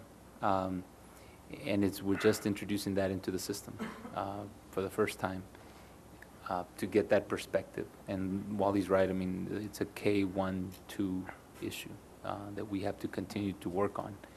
A lot of training, a lot of information with parents as well, understanding those standards-based report cards. I think we're in our, I want to say, second year of that, of standards-based report cards. It's very clear, and just, I don't usually personalize this, but I've got a first grader, and the standards-based report card is very informative. I mean, it tells you exactly what standards. And so that kind of, emphasis is recent and continuing. I think the on track to graduation, which we'll be making a report to the board because it combines these things, is a powerful metric. And then our work with the dashboard that we're developing and processing as well to give the information for improvement.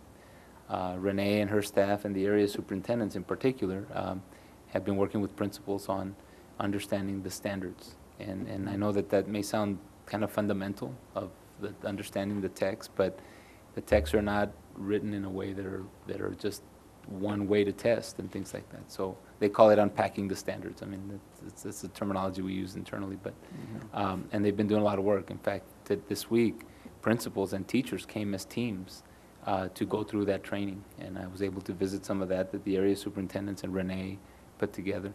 It was very powerful for them. Because we're looking at a 5-year bubble here of students going through our system that are math deficient, maybe? Can we say that, or is it not that bad? I would say that the interventions are very critical at these grade levels. I think as we progress forward, and these things are connected. I know we present them at every board meeting, and it may seem like it's a lot of detail for one thing, but they're connected. The instructional model is very powerful because the first component of that instructional model is to understand the standard. And again, that may sound fundamental, but to understand a standard, you also have to understand how to teach it and what the students are required to obtain in terms of skill. And so the implementation of the instructional model is going to be powerful as well, and it's particular in mathematics because it's so comprehensive and builds upon. So, these things are connected, and we're making progress in that. Anything you want to add to that, Wally? I don't know. You've been involved in that too. That says it all. Thank you. Thank you, Dr. Carter. Let me ask one thing. Is in our strategic plan, don't we have a section, do we have AIS listed in there for anything we track under?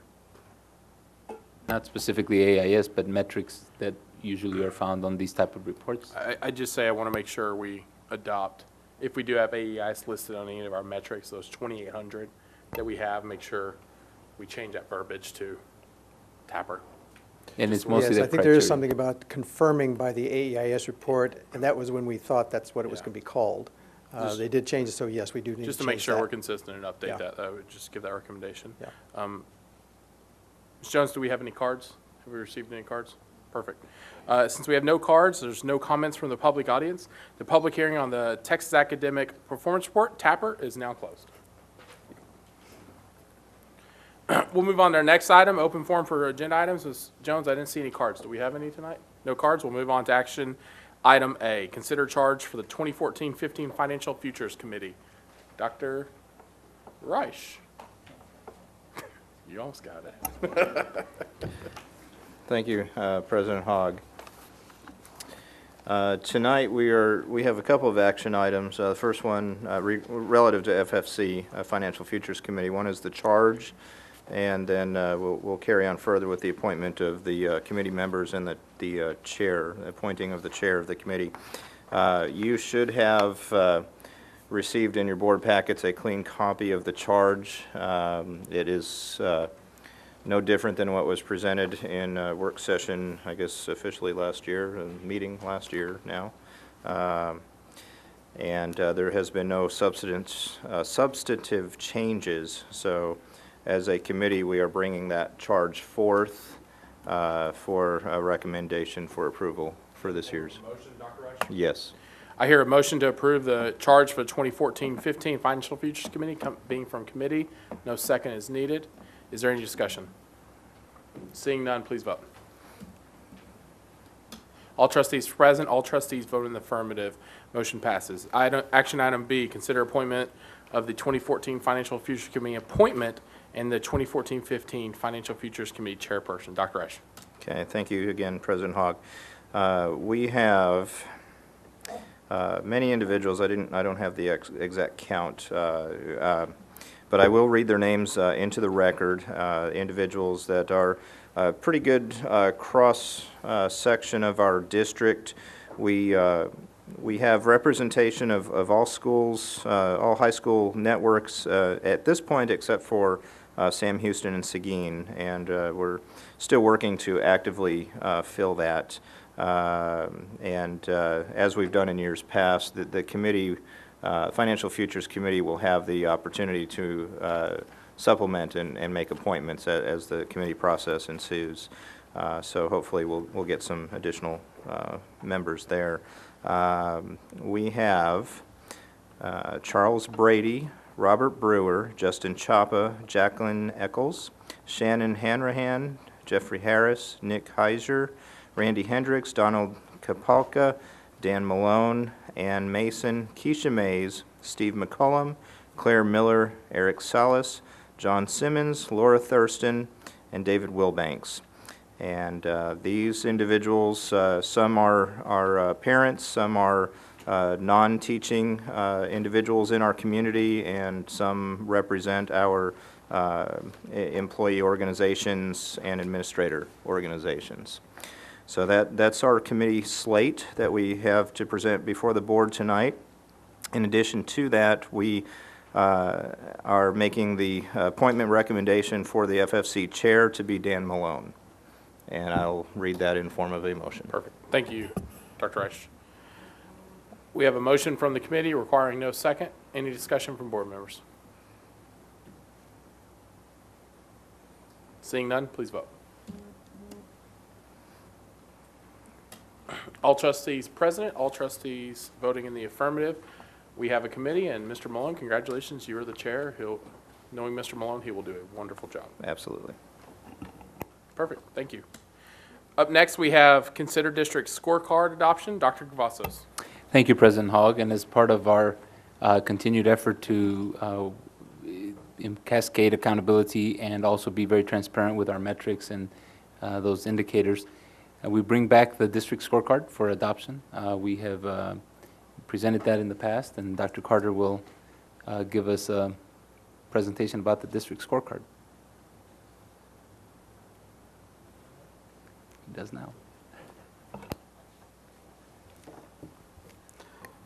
Working on the job right here. As you were speaking, we were talking about the scorecard. No, not the scorecard, the on track. Okay. Yes.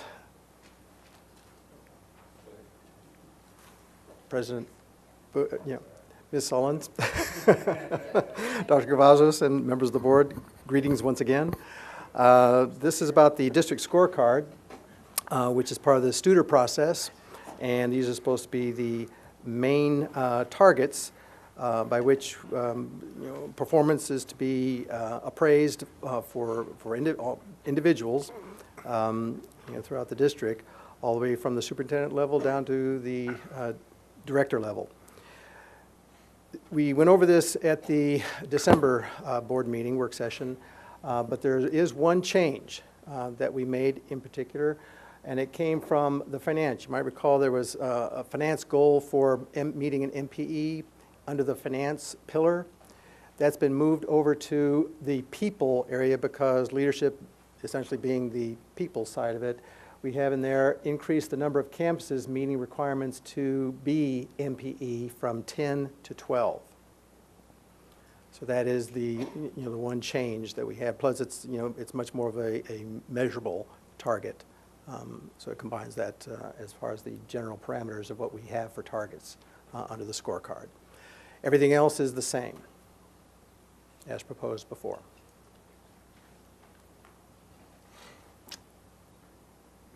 Questions?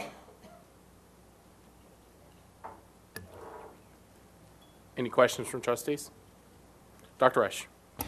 No questions, just a comment. I'm very excited about the scorecard process. I commend the staff and Studer going through this. This is going to be a wonderful snapshot barometer of what we need to do. Yes. And it's so great to be driven by data. So thank you. That's all. Thank you, Dr. Resch. I want to add the next steps, Wally, if this gets adopted, just so the board understands what our next steps are. Tomorrow, a draft will go to all the elementary and junior high schools because for their scorecards, it's just a draft. We're trying to link it with their campus improvement plans.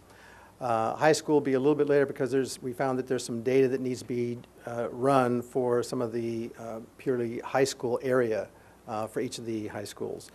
And we'll have that by Monday. But tomorrow it'll be sent out to the schools, and they're to look at this and work with the area superintendents and come up with their final scorecard. And I think we have a deadline date for the end of February for it to be final. That's what goes out, and the departments already have theirs. And of course, they're going to be looking at that last column, quality indicators in particular. Now, they have areas dealing with the employee engagement surveys that relates to them. The district services survey, they have those scores to be looking at. But they also, what are the strategies? And they're supposed to be measurable strategies that are to support the accomplishment of the district meeting its targets. So it's all supposed to be very much aligned, and basically, again, we're using it as a basis for looking at personnel appraisal. Ms. Pena. And that actually goes right into what my question is. I noticed that some of these items on here also are on the superintendent's appraisal. Do the numbers match? Yes, that's where they came from. Okay, good. That's all I wanted to make sure. Thank you. Good clarification, Ms. Pena. It's always good numbers match. I agree with that. Yes. No fuzzy math. Fuzzy math's not a good thing. Any other questions from trustees? Motion? By all means, Mr. Moran, go right ahead. Make a motion to accept the district scorecard as published. Second. I have a motion by Mr. Barron, a second by Dr. Reich. Any further discussion? Seeing none, please vote. All trustees present, all trustees vote in the affirmative. We have a scorecard. Thank you.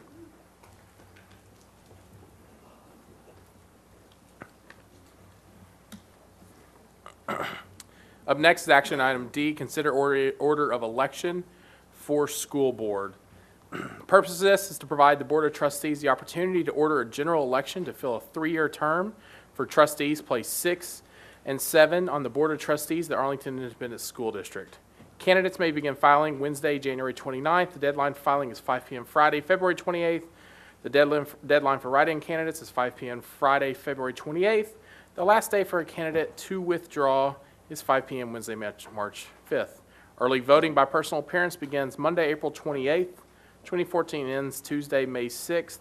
For those eligible, applications for a ballot may be submitted to Steve Rayborn, early voting clerk, beginning Tuesday, March 11th, and received no later than Thursday, May 1st, 2014. The last day to register to vote in this election is Thursday, April 10th, 2014. At this time, I need a motion to call the trustee election on May 10th, 2014. Move to approve. We have a motion? Second. Second, yeah. Oh, y'all were waiting for me to ask for a second. I was waiting for y'all to give me a second, so. I'll second it. We have a motion by Ms. Pena, a second by Mr. Pompa. that can't really die. So any further discussion? Seeing none, please vote. All trustees present, all trustees in the affirmative. We have called an election. Next, we'll consider the Board of Trustees meeting calendar change. As discussed before, we have a board meeting regularly scheduled for March 6th. We are needing to move that. Excuse me, Mr. Rips? February 6th? Nope, March 6th, as this is Public School Open House Week. And we are moving that to March 20th so that we can make sure everyone can attend public school open house. Many of us have children in the schools. They need to be there, and we need to be out in the schools during that open house week. So with that, we are looking to move it to March 20th. Do I have a motion? Move to approve. Second. We have a motion by Ms. Pena, a second by Mr. Hibbs. Any further discussion? Seeing none, please vote.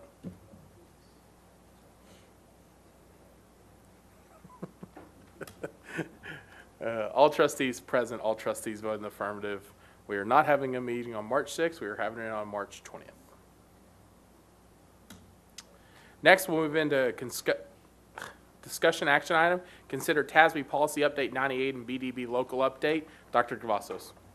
Thank you, President Hogg, and I'll call on, I guess, Mr. Barron as the chair of the committee about the policy update. We do have a brief presentation. You want me to do it? Okay. Well, I saw Ms. Castillo walking into the mic. I thought she was going to do it. It's actually Michael Hill. Mr. Hill, you're on. I want to thank the committee for nominating me and world peace. Okay. Good evening, President Hogg, Board of Trustees, and Dr. Cavazos. I'm here to give you just a little brief update on TASB Policy Update 98 from the latest legislative session. And so it comes in, the updates come in two areas, in the legal and the local updates. And the legal is straight from the law. Of course, we all know that's the law. It's what we're going to do.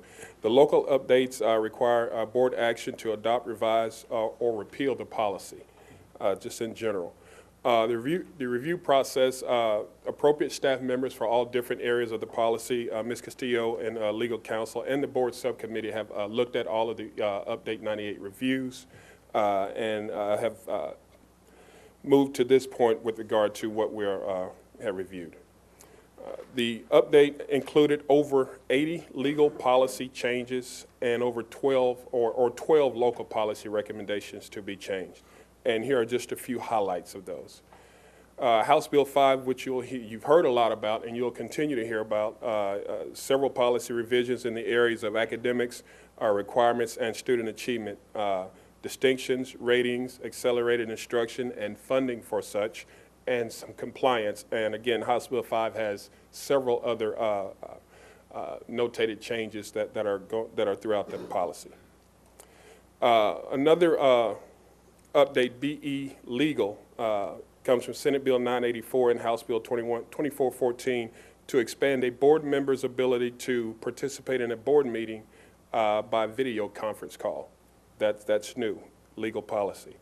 CNC Legal prohibits the use of wireless communication devices while operating a vehicle on school property. That's one of the highlights that came out of there.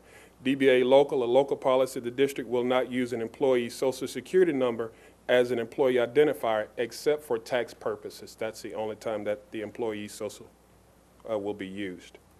EC Local addresses a student's removal from class and limits non-academic activities, announcements, and solicitations that interrupt class. And so, again, it's trying to limit those interruptions so that instruction can continue. DH Local and other policies address employee requirements with regard to reporting child abuse and child neglect. And again, these are just a few of the highlights, and as administration, we'll continue to work with our campus leaders and other departments on updating policy reviews, and we'll continue to work to get our administrative regulations categorized on our intranet. And so, again, Ms. Castillo and I and the staff, we worked to kind of go through this process, and so this is update 98. Any discussion? Ms. Pena? Just to make sure that I interpreted it right, for the video teleconferencing, does the board member who's using that means of attending the meeting also have voting authority? Legal. Yes, you can participate fully just as if you were here. Great. Ms. Castillo, is there a number of how many board members can, so No, all 7 of us could just call in? You know, there were some state agencies that could do video conference calling, and there were some limits on those in the past where you had to have a quorum or a majority of quorum. All that's been taken out, so it applies to even school districts now, and there's no requirement of a quorum or a majority of quorum. As long as the person who is running the meeting, the board president, is here, or who's going to So I have to be here. You The have rest to of be y'all here. can call in. Unless you're designating someone else, then I mean, ultimately, there could be TV screens here for everyone, Well. and as long as a member of the public can see you and hear you and communicate both ways with you, then it counts, and you have full voting authority. Dr. and- Bassos, it looks like you and I are the only ones left here. I see TV screens coming for all, so, no, that is a nice change for when we need to. I think as a board, in some of our recommended procedures, we'd always encourage in-person attendance, but there are times board members cannot attend, so I think that's a good change. Ms. Payne, anything else? Dr. Reich? Don't go too far, Ms. Castillo. I have a clarification question on the CNC legal on the prohibiting the use of wireless communication devices while operating a vehicle on school property. Does that exclusive wireless, does that include hands-free? How far does this go? Utilizing? I think hands-free is still acceptable, but I can confirm that. I would just think that that would be a huge step backwards from safety and security standpoint, literally our security force, et cetera, et cetera. I just wanted to make sure that that wasn't something we missed in our session or that got squeaked by, that we need to lobby hard to change back. It still allows for hands-free. Okay, good. Unless the vehicle is stopped or a hands-free device is being used. Oh, okay. So. Perfect. Thank you. That's all I have, and I'll be looking forward to having my monitor here next time. Just kidding. Lots of jokes I could make there, Dr. Reich. Lots of jokes, but we'll move on to Mr. Hibbs. It would be my, Don't say anything about a mute button or anything. no, Mr. Hibbs. it would be my recommendation that no one appears in the pajamas. I'm sorry. I just had to say it. I'm sorry. I just had to say it. I'm That's the sorry. point of the law, is they need to be able to see your demeanor. Yes, absolutely. And hear you, so. It just was too easy. I'm sorry. I would like to commend the committee, despite the chairman, Ms. Pena, Ms. Sellens, and even Mr. Barron. Thank you guys for your hard work on this. I mean, it was a lot of work, and we were very far behind in our policy. We are completely up to date, and it actually even got the blessing from our policy guru, Dr. Rice. So I think that you guys really done a lot of work, and I commend the staff and our legal counsel for moving forward with that. With that, I would like to make the motion that we accept the adopted changes to the policy update. Mr. Hibbs, we can take that motion, or I think Mr. Barron was looking to make that motion. If Oh, you'd be I'm willing sorry. to rescind. Jeez, jumping over. Okay, thank you. Are you willing to rescind your motion? I will rescind it. Perfect, then I'll call on Mr. Barron.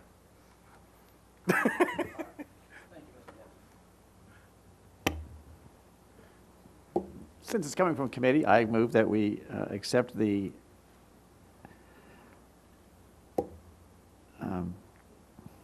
Update 98 as published, and the local update to BDB as presented. Thank you, Mr. Aaron. We have a motion by Mr. Barron coming from committee, so no second is needed. At this time, further discussion. Mr. Pompey, your light is flashing. Thank you, President Hogg. I just had one quick question for our superintendent. We talked about at one time, and I don't know if we did it this time, making sure that all the policies align with our new vision for the district. Is that going to be another look at this later on, or was this done concurrently with updating the policies as they were done now? In essence, the other policies, the ones that we revised and adopted completely over, that's the frame that we're looked at. And this one, in essence, they do. Okay. Yeah. As we move into different evaluation systems and things like that, we will have to come back and revise it. And as we move further into MPE? That's correct. Okay. And those policies were not affected. Our theory of action and things like that, they weren't affected. So we're still going to continue to have to update policies as we continue to move forward? That's correct. Okay. And we'll see some here in a little bit. Okay, thank you. I just wanted to clarify that. Appreciate it. Perfect. We have a motion from committee to accept TASB Policy 98 and BDB local update. Any further discussion? Seeing none, please vote. 7 trustees present, 7 trustees voting affirmative. We have some new updated policies. Thank you to staff for all your hard work, and the committee, once again, thank you. It's a tedious process, but a critical process we have to go through. Next, we have our consent items. Ms. Powell.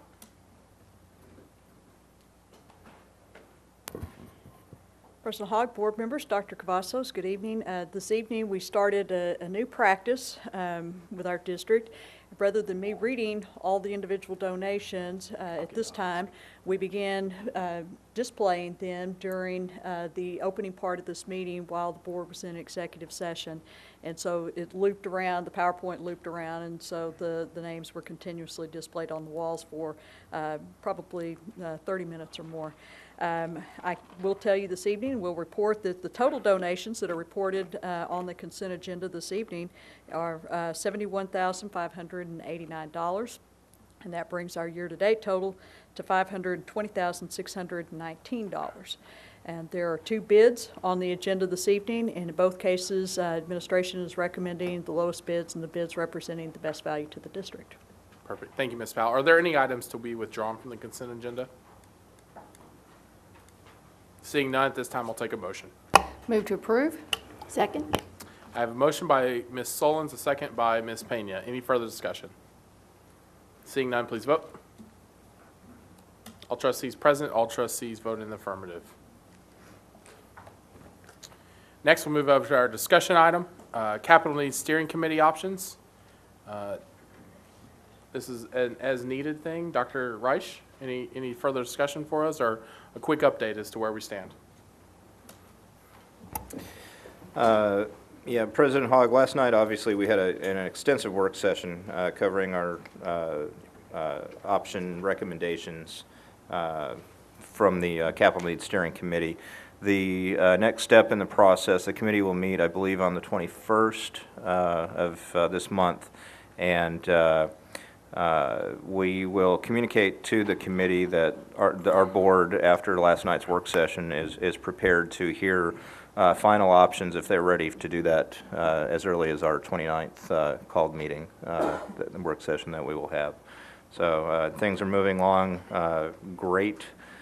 Thank you to the committee. Thank you to our staff who has put a great amount of work into this. Thank you to our consultants, one of which is sitting out there. Thanks for staying with us tonight.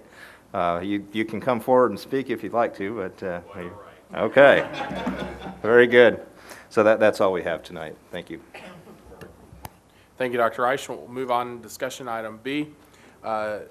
Second quarterly review of 2013-14 action plans for Achieve Today, Excel Tomorrow strategic plan. Dr. Cavazos. Thank you, President Hogg, and this evening we have Elaine Say with us, and so she will provide us with our second quarterly review of our Achieve Today, Excel Tomorrow strategic plan. We are in year 2, and so Elaine, welcome. Great, thank you. President Hogg, members of the board, and Dr. Cavazos, I'm pleased to be here tonight to give you the update for the activities that were scheduled to take place in the October to December timeframe. You know, always have to have the graphic that shows the whole process, so always keep that in there to remind us. This review does include a few modifications of the action plans. A couple of the activities were clarified, and we actually added an activity to make the sequence more clear and concise. And in several cases, the completion dates were shifted due to you know, getting off of the timelines. We needed to shift the completion dates. So I'm just going to go through each of the goals and give you, as we were talking earlier, just about the highlights, because this is, you know, the plans and that document the work that has taken place on all the strategies within all the goals. Of course, a big item is still the curriculum audit. Staff is still working through the recommendations.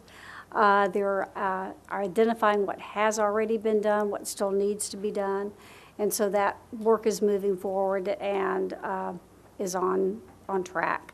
Instructional model has been selected, and they're planning for the implementation of the instructional model.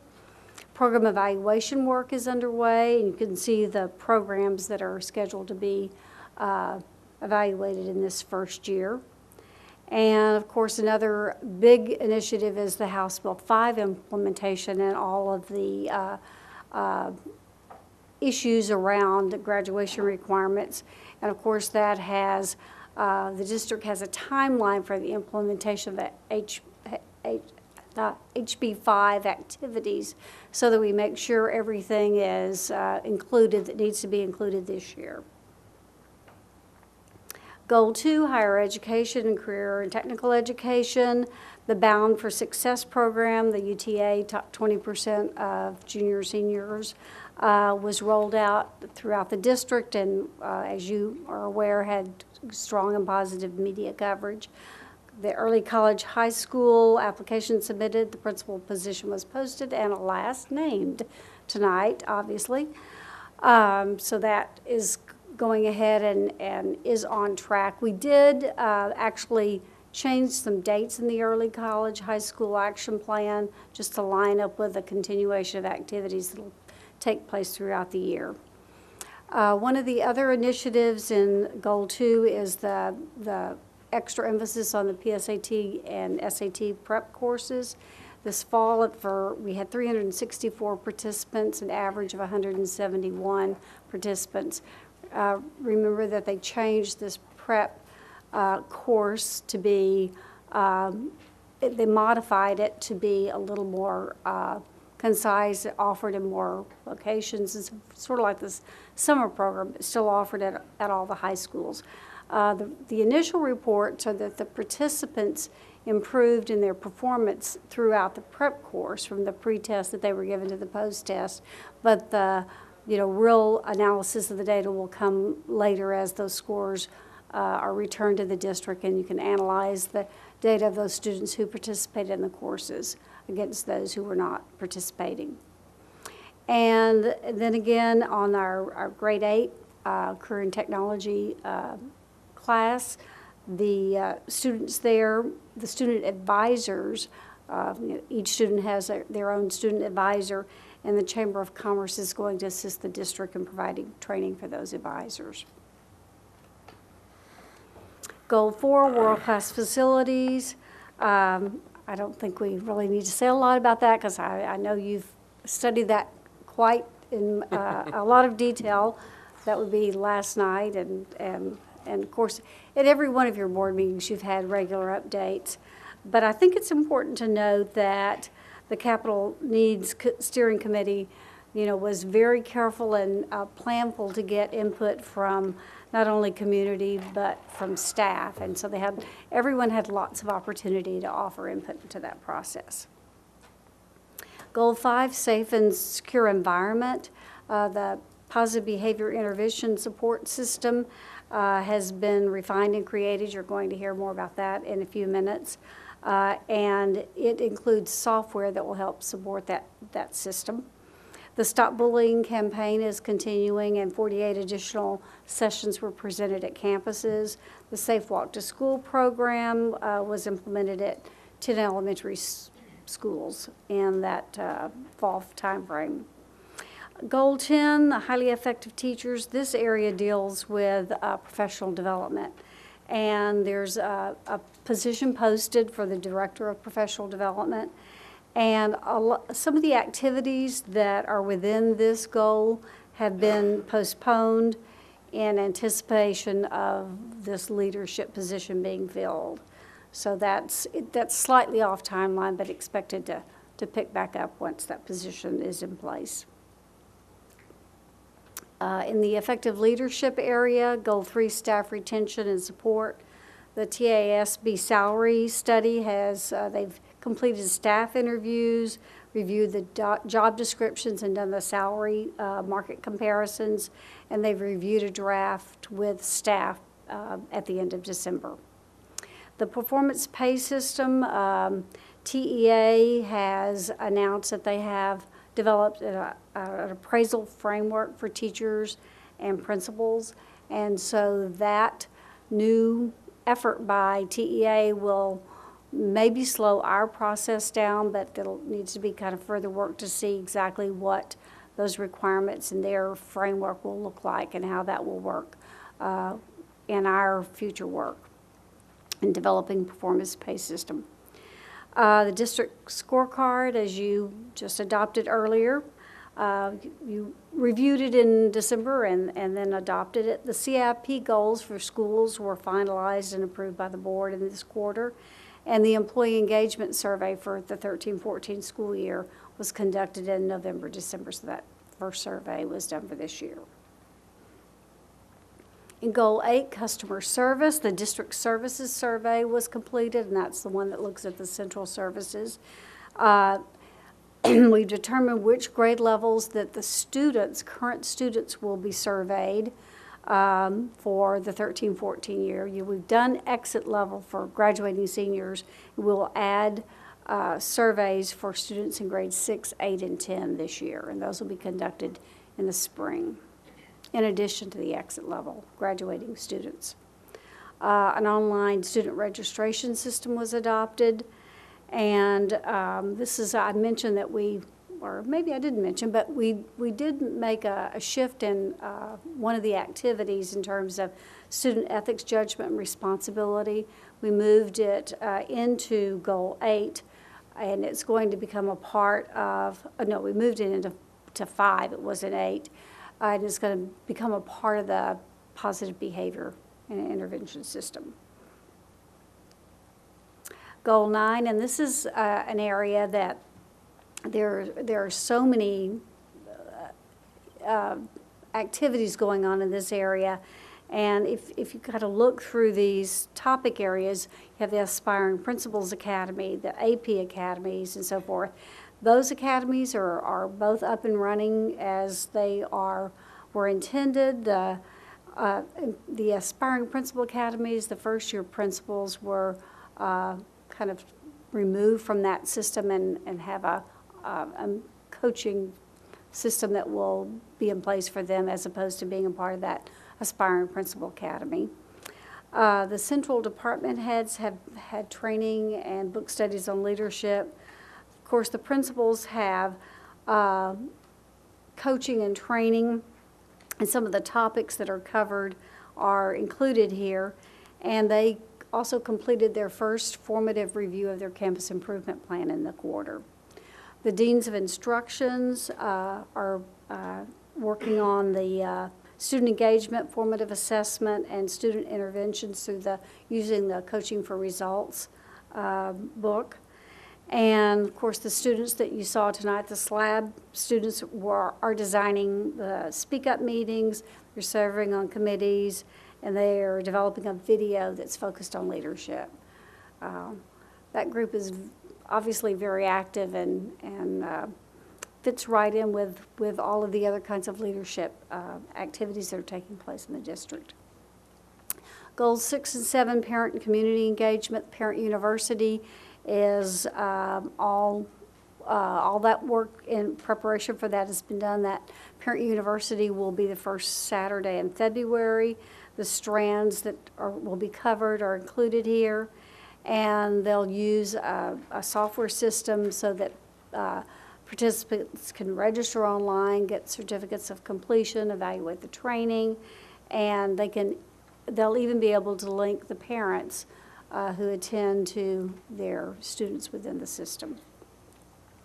Also exploring online training for parents, and we're already using the Ready Rosie program for parents of the pre-K students at the TLI campuses, but they're going to expand that program throughout Arlington for students in ages birth to 4. So that's another new initiative. And also exploring partnerships and participating in community events. And you can see there's just, the list goes, list goes on and on, but a lot of work is being done with all kinds of groups in the community. And then engaged community, strategic plan updates continue to be generated as needed, the fact sheets, the annual report, updating of the web. And then they've also initiated the marketing plan to focus on the academic and extracurricular offerings. And so they focused on CTE, the Bound for Success program, and the early college high school have been the first 3 that have been developed in this last quarter. They've been busy. You've been busy. Okay.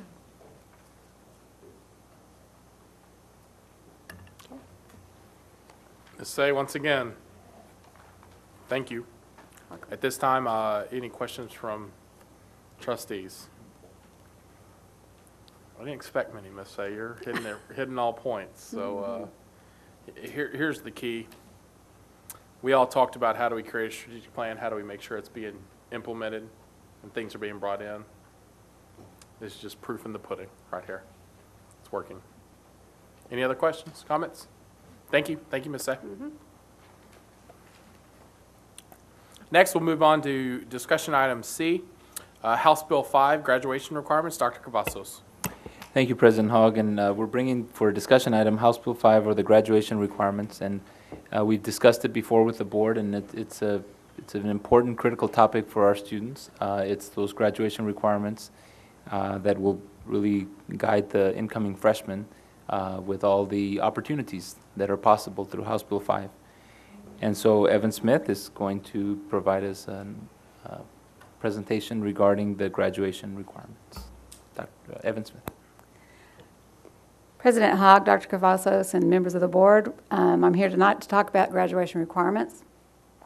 And we want to tie this with our new structure in the state to our vision to be globally acknowledged as a premier district, and also to empower and engage all students to be contributing, responsible citizens, reaching their maximum potential through relevant, innovative, and rigorous learning experiences. We do feel like House Bill 5 directly relates to our strategic plan and where we're going by giving students choice and flexibility within their schedules to really focus on those things that are meaningful to them through rigorous coursework. So we will present that tonight to you. Spring last year, House Bill 5 was approved by the legislature. And through the summer, through today, and even through right now and this month, we're still getting clarification on it through TEA and the State Board of Education, and they're pulling together and focusing those things together in a comprehensive package. In the fall, our resident expert on House Bill 5, which is Nell Fielding, gathered a group of educators together to really look and refine the recommendation that we're going to bring to you together tonight. And of course, right now, we're going to bring that recommendation to you. So the recommendation is that Arlington ISD adopt the foundation high school program requiring 22 credits without an endorsement, 26 credits with an endorsement as the graduation requirements, beginning with the students entering 9th grade in the 2014-2015 school year. And this would stay true to that cohort of students in the 9th grade. We know that there's the foundation plan, which has 22 credits without an endorsement. And then there's the endorsement area, and those are 5 broad areas with many, many subcategories underneath them. The STEM, public service, business and industry, arts and humanities, and the multidisciplinary studies. And then, of course, students can still graduate with a distinguished achievement plan, and they would need that to be considered for the eligibility in the top 10%. So I'd like to do a little side-by-side comparison for you. You have seen this before, but I'd like to remind you of it again.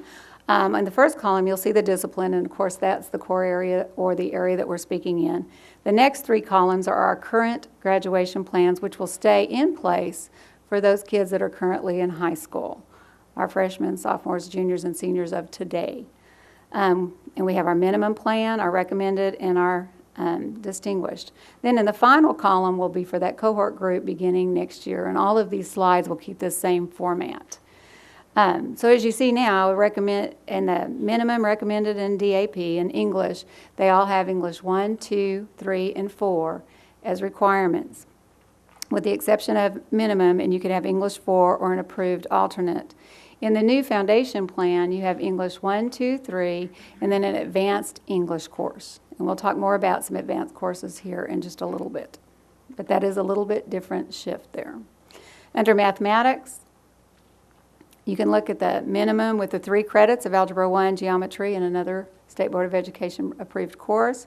Recommended, we have our Algebra 1, Algebra 2, Geometry, and an additional math credit, and then 4 for the DAP as well. The foundational, beginning with this freshman class of next year, will be 3 credits, Algebra 1, Geometry, and an advanced math course. In science, what you see in red in these are the additional requirements that were added at some point by the board that are over and above what the state required. So that's what you'll see in the red column there. But for the minimum state plan, you have 2 credits. You have biology or IPC, and then we've added chemistry and physics. In recommended, you have biology, chemistry, physics, and an additional science credit, and that's the same for DAP. For the new plan, it will be 3 credits. It'll be biology, IPC, or an advanced course, and then another advanced science course. So it's 3. Social studies, 4 credits, and they are the same through the 3 graduation plans that we have currently. The new foundation plan is 3 credits. World geography or world history, then you must take U.S. history, government, and economics. Now it states there that there's a class, a combination class. TEA is the coursework, the standards for that has not been developed yet, so we don't see that as being a viable option at all for next year. Physical education. Currently it's 1 1/2 credit locally. For the foundation plan, it's 1 credit. Languages other than English is a big change.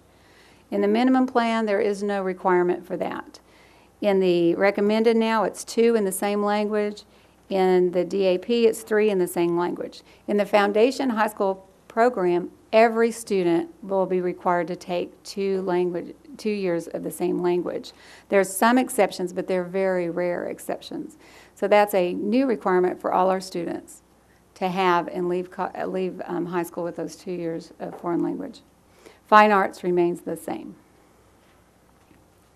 Speech has been a requirement and is no longer a requirement under the foundation plan. Health has been a local requirement and is not a requirement under the foundation plan.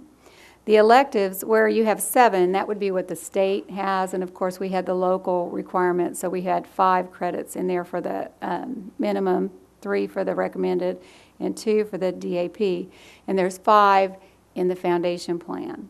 Technology applications is not in the technology plan, and that's a local requirement at this time. So we're moving from a 22 with the state, but we have the 24 with the extra 2 requirements in there, to 22 with the foundation. And of course, recommended and DAP are 26. So we want to move now from the regular foundation plan, which is what we've laid out for you, but now we're going to move to adding the endorsements to it. Endorsements, to receive an endorsement, you have to have a successful completion of 4 credits of math, 4 credits of science, and then an additional 2 electives to make 26. So again, that would be 26 with the recommended like we have now, DAP, 26 with the new foundation with endorsement.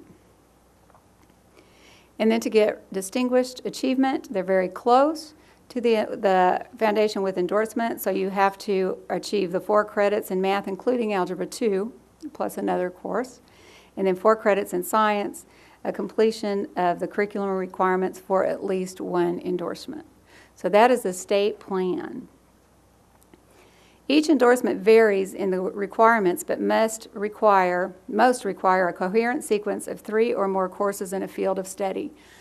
When you move to the endorsements, you're moving to a very specialized field of study where the electives are really built around an endorsement or multiple endorsements, and we'll get into that just a little bit. You must have a 4th math and a 4th science and then 2 electives, and those again would fit within an endorsement. STEM, one of the areas of endorsement. It includes studies, courses directly related to science, which includes environmental science, technology, including computer science, engineering, and advanced math. So within a student getting a STEM endorsement can get a STEM endorsement in any one of those areas. So there could be 5 different ways to get an endorsement in the STEM area. You could focus in math, you could focus in science, you could focus in engineering, and others. In business and industry, you can see all the different ways that we could have endorsements and endorsement areas for a student to get an endorsement in business and industry. Lots of CTE courses here. You also have finance, you've got logistics, you have welding, all kinds of different areas. Public service, culinary arts and hospitality. You've got education and training, you have the health sciences and occupations here, and then you have law enforcement. So that would be a public service. Arts and humanities, you have different areas here as well. And then a multidisciplinary studies, which would be one where you could just take different ones from all the different areas. So those are the 5 endorsement areas, and there's many, many paths to each of those endorsements. We are so fortunate to have the vision that you guys set forth for our 8th grade CTHEI course. Because in this class this year, our students in Arlington will have the opportunity to really study and develop their high school foundational plan with at least 1 endorsement, which will be what we will require. That is also what the state requires at this time. Students will receive counseling and guidance in this class in the selection of their endorsement and will have an understanding of the course sequences available. So once we get this in place, Mrs. Fielding and her team, along with Mr. Garcia and others, will work together to build different routes to graduation with all these different requirements for each of the different endorsements. And we'll give you an example of a couple of those here shortly. In addition, we'll have personal graduation planning. Students will meet face-to-face in a conference with their counselor, parent, guardians to review and refine their graduation plans and receive guidance on planning for their future. This begins next year with each one of our freshman students.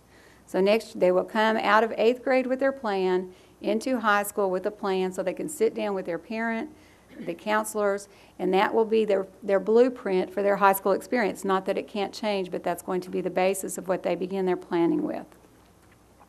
So here's an example of a graduation plan for a student. This student's coming without Algebra 1, so they're coming into 9th grade needing Algebra 1.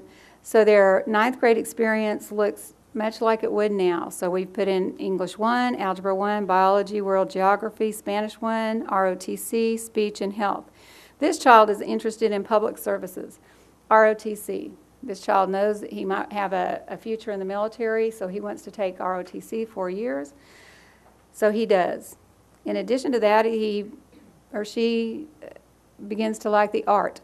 So not only do they take art 4 years, they dabble in graphic design. They also may want to be a sculptor, so take a little welding in there. So this is a child who can get 2 endorsements. They can get an endorsement in public service through ROTC, an endorsement in the art, in the visual art, excuse me. Here's an example of a student coming in who has had Algebra 1. And this child is interested in the science and in the STEM area, especially engineering. So he comes in with English 1, the pre-AP Geometry, the pre-AP Biology, takes World Geography, Spanish 1, PE, Speech and Health, Introduction to Engineering. And you can see in that bottom line there, he takes engineering all the way across. He adds some digital electronics, some computer science. He's also a student council member, takes some choir, has a pretty well-rounded schedule, but it's also very rigorous. And it's something that's leading this child in an area that he or she would like to be, but also dabbling in some other things, having a great high school experience along the way. This is also a distinguished level of achievement.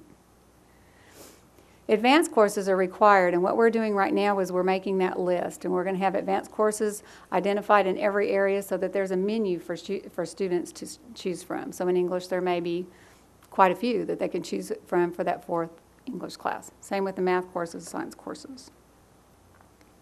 So what's our rationale for adopting the Foundation High School Plan with an endorsement? It's a student-oriented plan that builds flexibility for students to select courses that are highly engaging for them. The intent of House Bill 5 is to allow students to choose their path to graduation, offering them some flexibility in their thinking and in their interests. By adopting the Foundation High School Plan, it increases the students' elective choices and gives them opportunities to pursue their career interests. It's an opportunity for students to take rigorous courses, and the rigor will increase as they take the series of courses to meet those endorsement requirements. So all students were required to choose an endorsement by the end of their 9th grade year, requiring 26 credits for graduation and a 4th year of science and a 4th year of math. And again, we would do that this year in the 8th grade year so that they would have time to study, think, and understand those choices. So our recommendation to you is to adopt the Foundation Plan with an endorsement as the default plan for AISD students beginning with the grade 9 cohort of 2014-2015. This really speaks to our framework for success. It inspires our learners. It really leads them to that higher education and the career of their choice, and it engages our community as partners with our parents, with them coming into the counseling, into our campuses, continuing to set goals and work with those counselors and keeping a focus of the end result for each student. And we believe in AISD that a commitment to a clear and focused vision will guide the district to the highest performance. We have effective teachers, and we're working on that each and every day to have effective teaching and leadership, and we know that that's essential for our student achievement. School environments impact achievement, and we know that every student can succeed. Questions? Thank you, Ms. Smith. And just to my colleagues, this is just a discussion item tonight. We will be bringing this back for an actual motion, action item on February 6th. So at this time, we will open it up to any discussion. Mr. Barron. Thank you, President Hogg, and thank you, Ms. Smith and Ms. Fielding. With Dr. Cavazos, the committee, Ms. Sullins, Ms. Pena, and I met with these folks and went over this at great length the other day. And we are going to endorse that proposed plan with an endorsement, right? Okay. Because the basic plan is lacking somewhat, and the endorsement allows the student to really have some skin in the game here and picking their path, picking their goal, and then setting the path, and it gives them courses that they want to take. Because we know that a lot of kids are in school that don't want to take things and they have to. And this gives them the opportunity to really pick what they want to get to where they want to be.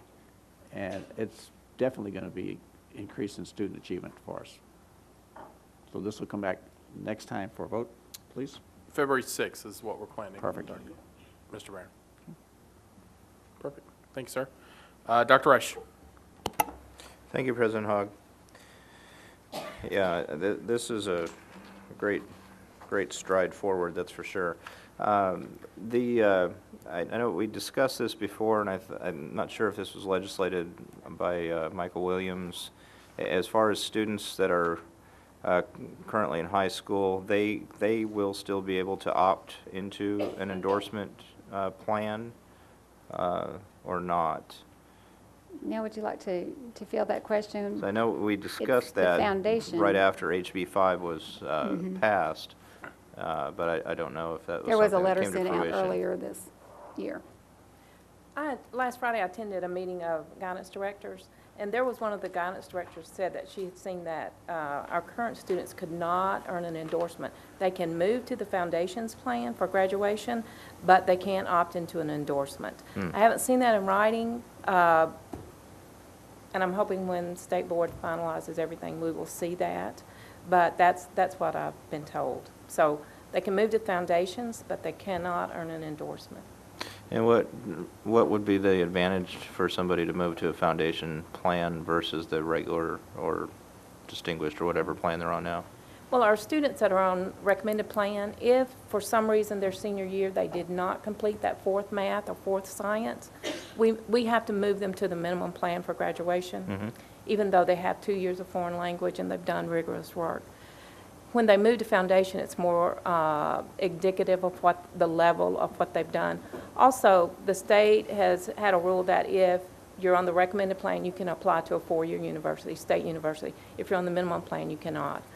Foundations plan, they can apply to a four-year university, so it's to their advantage. Our seniors, if that's the case, it's better to stay on the recommended plan, but if for some reason they can't meet it, it's better to move them to foundations rather than all the way down to minimum. Okay. And the other question, this might be too preliminary to ask this. Obviously, our Texas universities are going to understand what these endorsements are in the plan, we hope. As far as, that's a large assumption. With the other universities around the nation, will they see our students in an advantageous light for, say, having a STEM endorsement, or will they...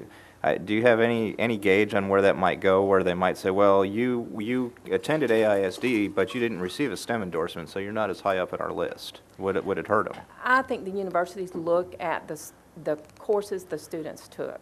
They're not, Okay. I don't think they'll be looking at, do you have an endorsement? They're going to be looking at what did you take? Still AP, most rigorous options Dual available. credit or whatever. Yeah, They okay. analyze the transcripts. Okay, okay. That's great. The other question that I have is, there's lots of opportunities here for our children, lots of potential paths. I had a couple of questions. I wrote down political science, aviation, oil and gas.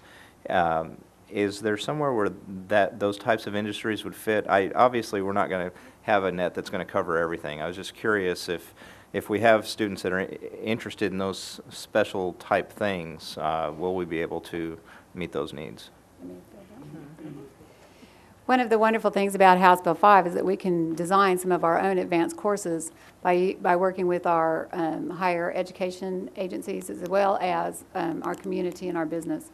And we can bring those to you before the board, and you guys can accept those, and those can be counted as advanced courses. Okay. So we can do some creative things and innovative things within our own district to meet the Okay. needs of our students. So they would not necessarily, well, maybe multidisciplinary studies as an endorsement possibly, but otherwise they wouldn't necessarily fit into, I guess, what are essentially endorsement boxes. Well, it would if you depend will. on how we write the curriculum. Okay. Yeah. Okay. So they might be in science, could be in Yeah. math, it just depends. Yeah. And the goal is to meet the needs of our community as well. So if we see a need in industry that they're coming to us and needing some certain skills, we can certainly look at courses to build that would help them. Yeah. That's excellent. Thank you for the committee for looking at this and all the work that you guys are putting into it. I know it's a fluid process at this point. Thank you very much. You're welcome. Thank you, Dr. Rice. Mr. Pop. Thank you, President Hogg. This was a big focus of our legislative agenda efforts last year in getting local control back here in our district. And obviously, we were very happy with HB 5 as it turned out. I had the opportunity to sit at a round table with our Commissioner of Education, and there was a concern that maybe too many students would really kind of take the easy way out and not take on any of these additional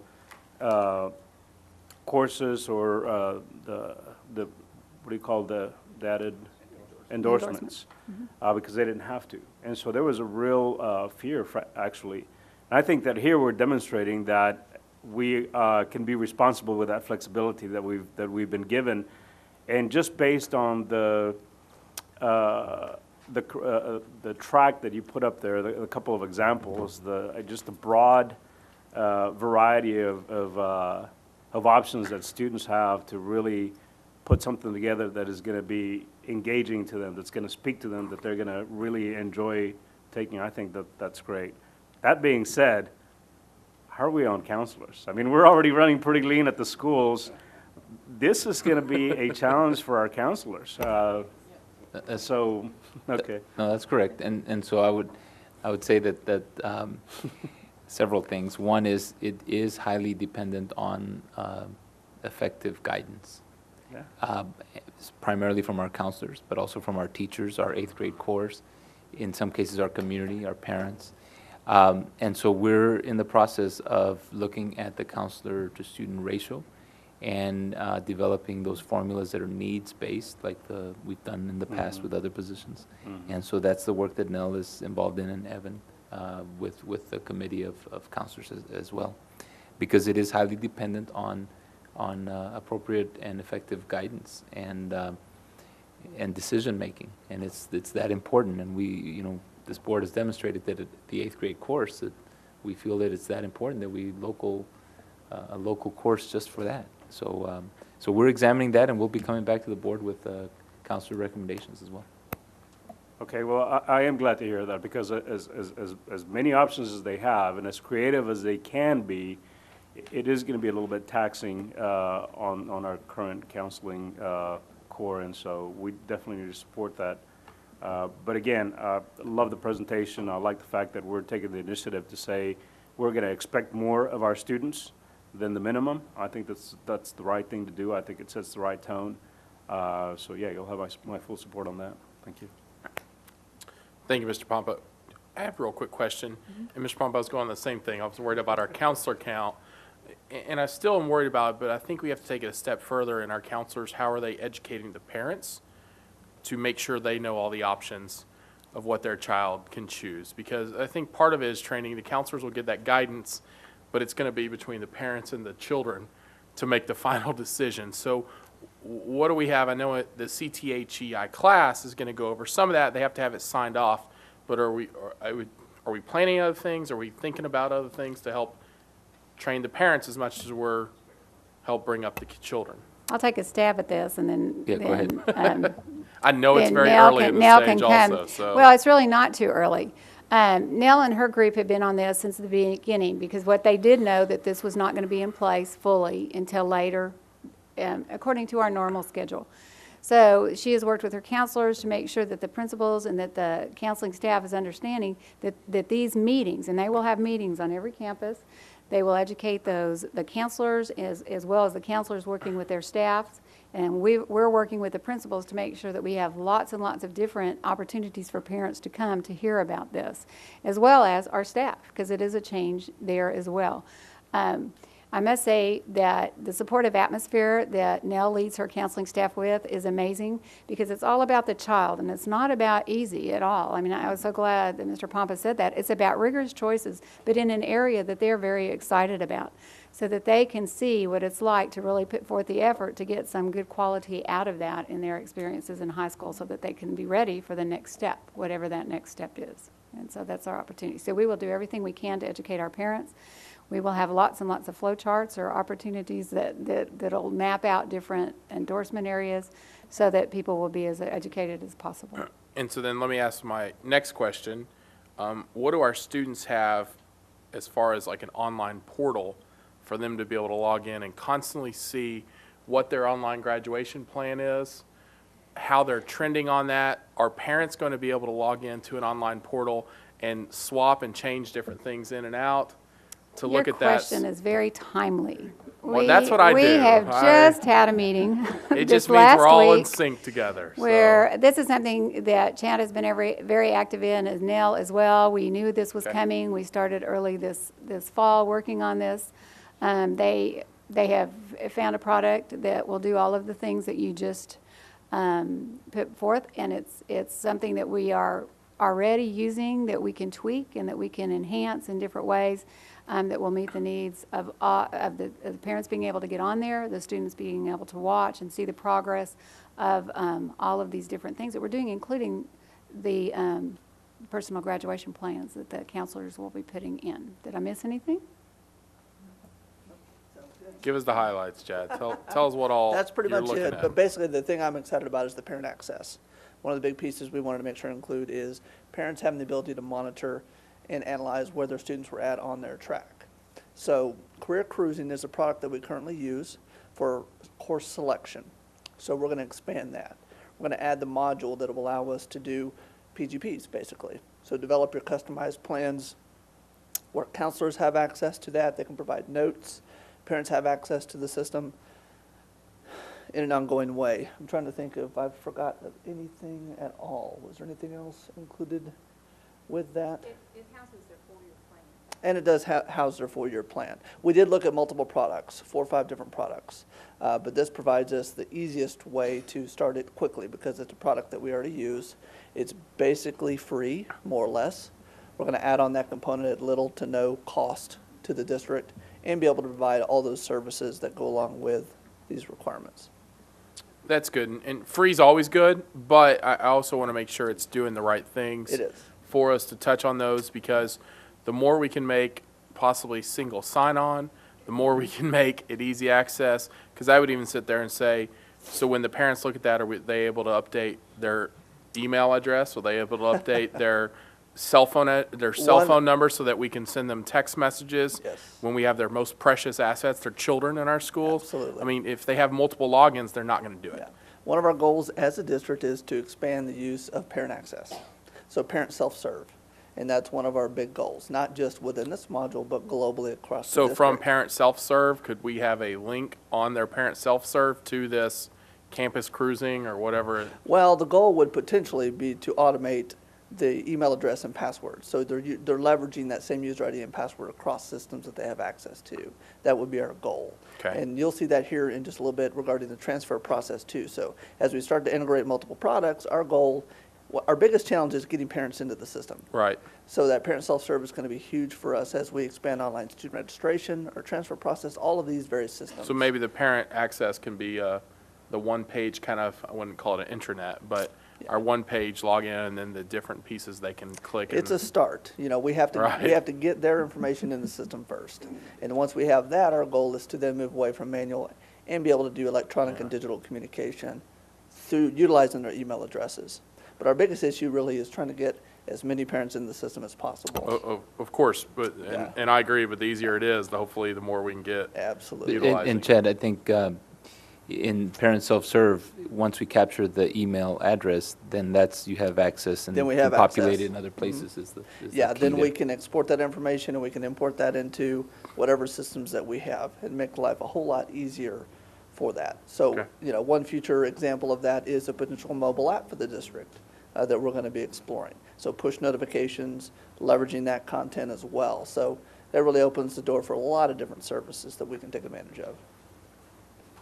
It all leads back to my trying to eliminate every piece of paperwork we possibly can do.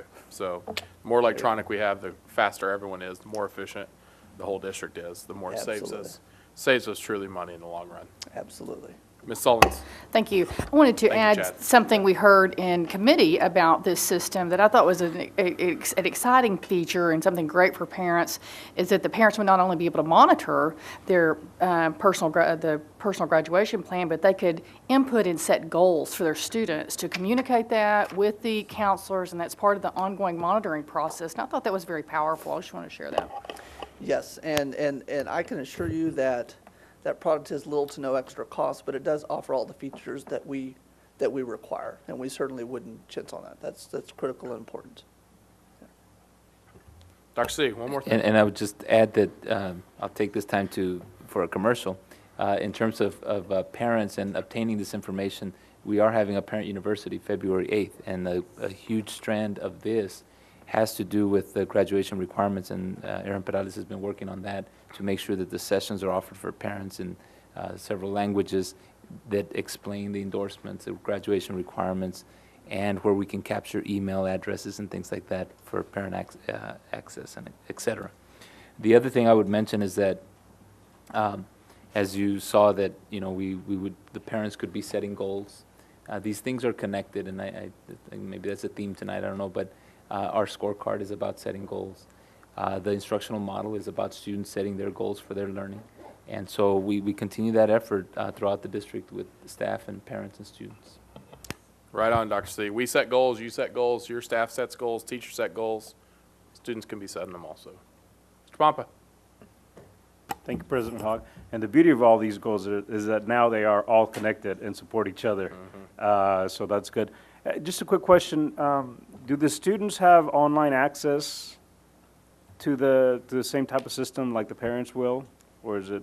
I think they currently have access right now to career proofing. It's the same system. I think that's, I know my daughter gets in there all the time, and actually my 8-year-old daughter the other day was asking me for her own login to go check her grades. So, but I think that the students may be the pathway to get the parents into the system, and so. And with the partnership with working with a counselor through the PGPs as well, that's going to be a powerful asset. Yeah, okay, I just wanted to point that out, thanks. Perfect. Thank you, Ms. Smith. Thank you for all the work. Your whole team, thank you, guys. Next, we'll move on to discussion item D, Framework for Positive Student Behavior, Interventions and Support. Another acronym, PBIS. Dr. Cavazos. Thank you, President Hogg. And this evening, we'd like to present another component of our strategic plan and the effort that we're proposing, and that is dealing with discipline. And as you saw from even Ray Turco's survey yesterday, discipline is always a concern and something we have to continually improve upon. And so it's incumbent that we, as our strategic plan, we listed in there to have a system across the district related to discipline. And so Mr. Hill is here to present information on the system and framework we're proposing to use across the district. Mr. Hill. Okay, thank you, President Hogg and Board and Dr. Cavazos. Again, great introduction, and it's awesome how all of this is tying together right now. I mean, and I was just looking at the agenda and how everything is flowing, and it's perfect alignment. I don't want to take credit for all of this. The staff who really put the efforts into this, one of them, Jeannie Mulger, our coordinator of student services, is out ill. Angela Hernandez, her assistant, just had to leave, and so there is a lot of committee members, including principals, that have worked through this, and so you're stuck with me. Bear with me. Our strategic plan, again, Framework for Success, Inspired Learners. Goal 5 says that the AISD will provide a safe and secure learning environment. Strategy 5.2, as was reported earlier, we will implement a plan to ensure positive student character and behavior. Tying again with the board policy, we have core beliefs that the board believes that the school environment impacts achievement. Curriculum management talks a little bit about how will we respond when the student has initial difficulty in achieving the standards we set. And this what we're talking about tonight will it'll reflect back to this in a second. And so we want to talk about what actually is a discipline management system. And again, we're trying to get away from programs, and we're getting into frameworks which allows teachers, those on the first line in the classroom, a little bit more flexibility. And so a common framework for classroom behavioral expectations, for non-classroom behavioral expectations, for clearly communicating positive and negative consequences for the behavior, and for positive consequences or reinforcement for the appropriate student behavior. What's the purpose of this? And again, it's the main thing is to create consistency in the development and the delivery for the students. Clearly communicate the expectations in academic areas of the schools and non-academic areas of the schools and our school system, including buses, athletic events, wherever. We just want to clearly communicate what those expectations are and do that in a common language. So it doesn't matter what campus you're on, what event you are, you know the language of the district's expectations. And again, to create that common language for our parents and for our students, again, this parent piece would be aligned with Parent University also. This management system, it must fulfill the expectations of the strategic plan. It must be student-centered, it must be teacher-centered, and it has to become a culture and a climate and not just a one-time event. Supported by staff development, be applicable to all classrooms. teach to the social and emotional aspects of learning for the students, and promote engagement and student ownership. It has to be, the students have to own this if we're going to be successful with it. And so the proposed district-wide comprehensive management system is the PBIS, or the Positive Behavioral Interventions and Supports. And again, this is that framework that we've talked about. It's evidence-based, it's a structure, and it's driven by the data that we use with regard to input from students, input from teachers, and past experiences that we've gone through. Again, it's not a curriculum, it's not an intervention, it's not a program. It's a way of it's a culture and a climate that we are attempting to create. Excuse me. Some of the characteristics, again, it's evidence-based behavioral interventions. It's data-driven to make these decisions on how we actually come up with what the framework looks like. Again, those pro-social skills and those social and emotional learning of the students, we have to really focus in on that and not let that just happen by chance. It has to be laser efforts put right into where those areas are that the students are lacking. Behavioral practices are implemented with fidelity and accountability. And we know, and it's across the district, we've had these conversations with principals, when there's accountability and support, then we'll get to the goals that we're reaching, that we're setting. And some of the outcomes of implementing PBIS with fidelity are listed here.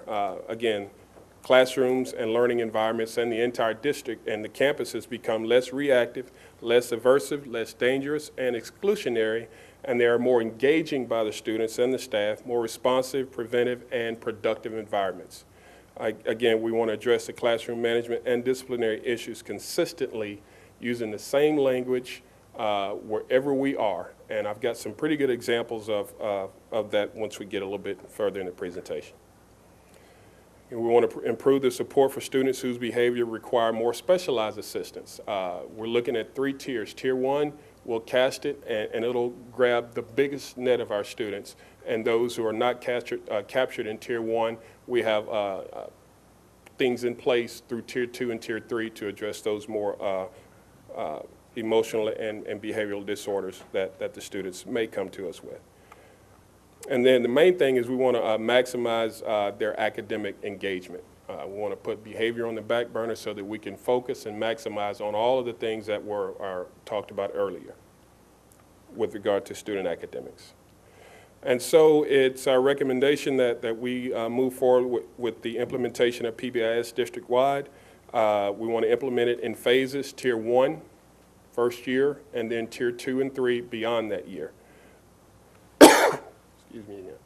Tier 1 implementation at each campus would include school-wide expectations, again, for classroom and non-classroom environments, consistent application of what that framework looks like, classroom management training for all teachers, teaching social and emotional, again, those learning competencies for the students, and student behavior training for parents through Parent University and other avenues as well. And so this is what we've done thus far. In July, we reviewed student data from 2 years ago and from last year, gathered input from the administrators. We gave all the administrators their campus data for student discipline over the past 2 years, and a part of that was rolled into their campus improvement plan. August through September, we've selected committees, we reviewed current practices, we've researched behavior models. October, we decided PBIS is where we want to go. We've committed, the committee worked to define the goals and the commitments and the desired outcomes. That's basically what we want to begin with the end in mind. Where do we want to end up? And we've reviewed research regarding PBI structure and how it's developed and how to best implement it. Conducted research on classroom management in October. Again, that's social and emotional learning. November, December, we coordinated efforts with, and this is what I'm really excited about, is that we were not only discipline our student services department trying to come up with this, we kind of married with the curriculum department and the rollout of the instructional model and how we can marry these two and let them roll out at the same time, because we know we don't want to put too much on teachers, too much new stuff on our teachers. We've got that instructional part that has to go, but we know that our staff is struggling with some of the behaviors, and so we want to try to marry those together and roll them out at the same time. And so there's been a lot of coordinated efforts. Again, we're presenting to you tonight. We presented this to the principals earlier this week, last week, I guess. You're stuck with me, I'm sorry. It was last week that we presented to principals. February through May, we want to begin the designing and the implementation plan for the fall of 2014, collecting data from campuses who have begun the implementation, visiting other school districts who are got implementation of this going right now, and be ready for August of 2014 beyond to roll out with the implementation. Excuse me again. Currently, we have 19 campuses that have begun to implement PBIS in some fashion, and here is some of the feedback from those principals. Russ Barong, the principal at Wimbish Elementary, says that the ultimate goal was to reach a common language that we could teach from pre-K through 6th grade. Sam Nix, who's a principal at Once Again High School, speaking of Carter Junior High, the implementation of simplified, taught, and modeled procedures remarkably reduced discipline and increased student productivity in the classroom. Jennifer Young, principal of Arlington High, says, at AHS, we ask 3 things of our students: to be ready, responsible, respectful, and responsible. We feel that if the students take ownership of these things, they will be successful and feel connected to our schools. That's kind of where we are now at this point, and I'll take questions that you may have. Mr. Hibbs. Thank you, President Hogg. Mr. Hill, I'll tell you, in my 4 years on the board, this is the first time that I think that we've ever had a true discipline management conversation. We've talked about the student code of conduct. Just reviewed a few policies within that, but we've never had a true presentation made to this board on student discipline. And one of the things that you have on one of the slides early on in the presentation, it talked about the discipline management system, and it said must, and it would be, I circled, become a culture and a climate, because that's something that we've been missing. We've got we've got the majority of our campuses that excel. Our students are awesome students. There's really no discipline issues there. I actually visited Carter Junior High last year when Mr. Nix was still at that campus, and to walk those halls, they were pristine. The students were respectful. And you could see that there was true discipline that was put there. I heard that very same thing when you were at Seguin yourself. And but there's a few schools that we allowed the culture to not be what should be the model here in Arlington. So I think putting forward this type of plan is one of the best things I've heard in a long time. I would tell you that I think that you made a great analogy that this falls in place right after the previous presentations that we had. I do believe that we've had tonight. I do believe that we've got our academic standards and our curriculum. That house is in order. We're putting everything forward in making sure that our facilities are what this district requires.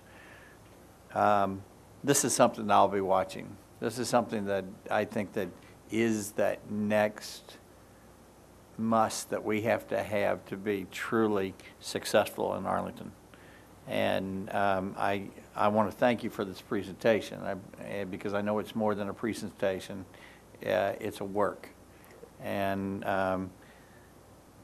from a board perspective, and obviously I talk as one board member, but I feel like the rest of the board would be like-minded in this. this is something we'll support with.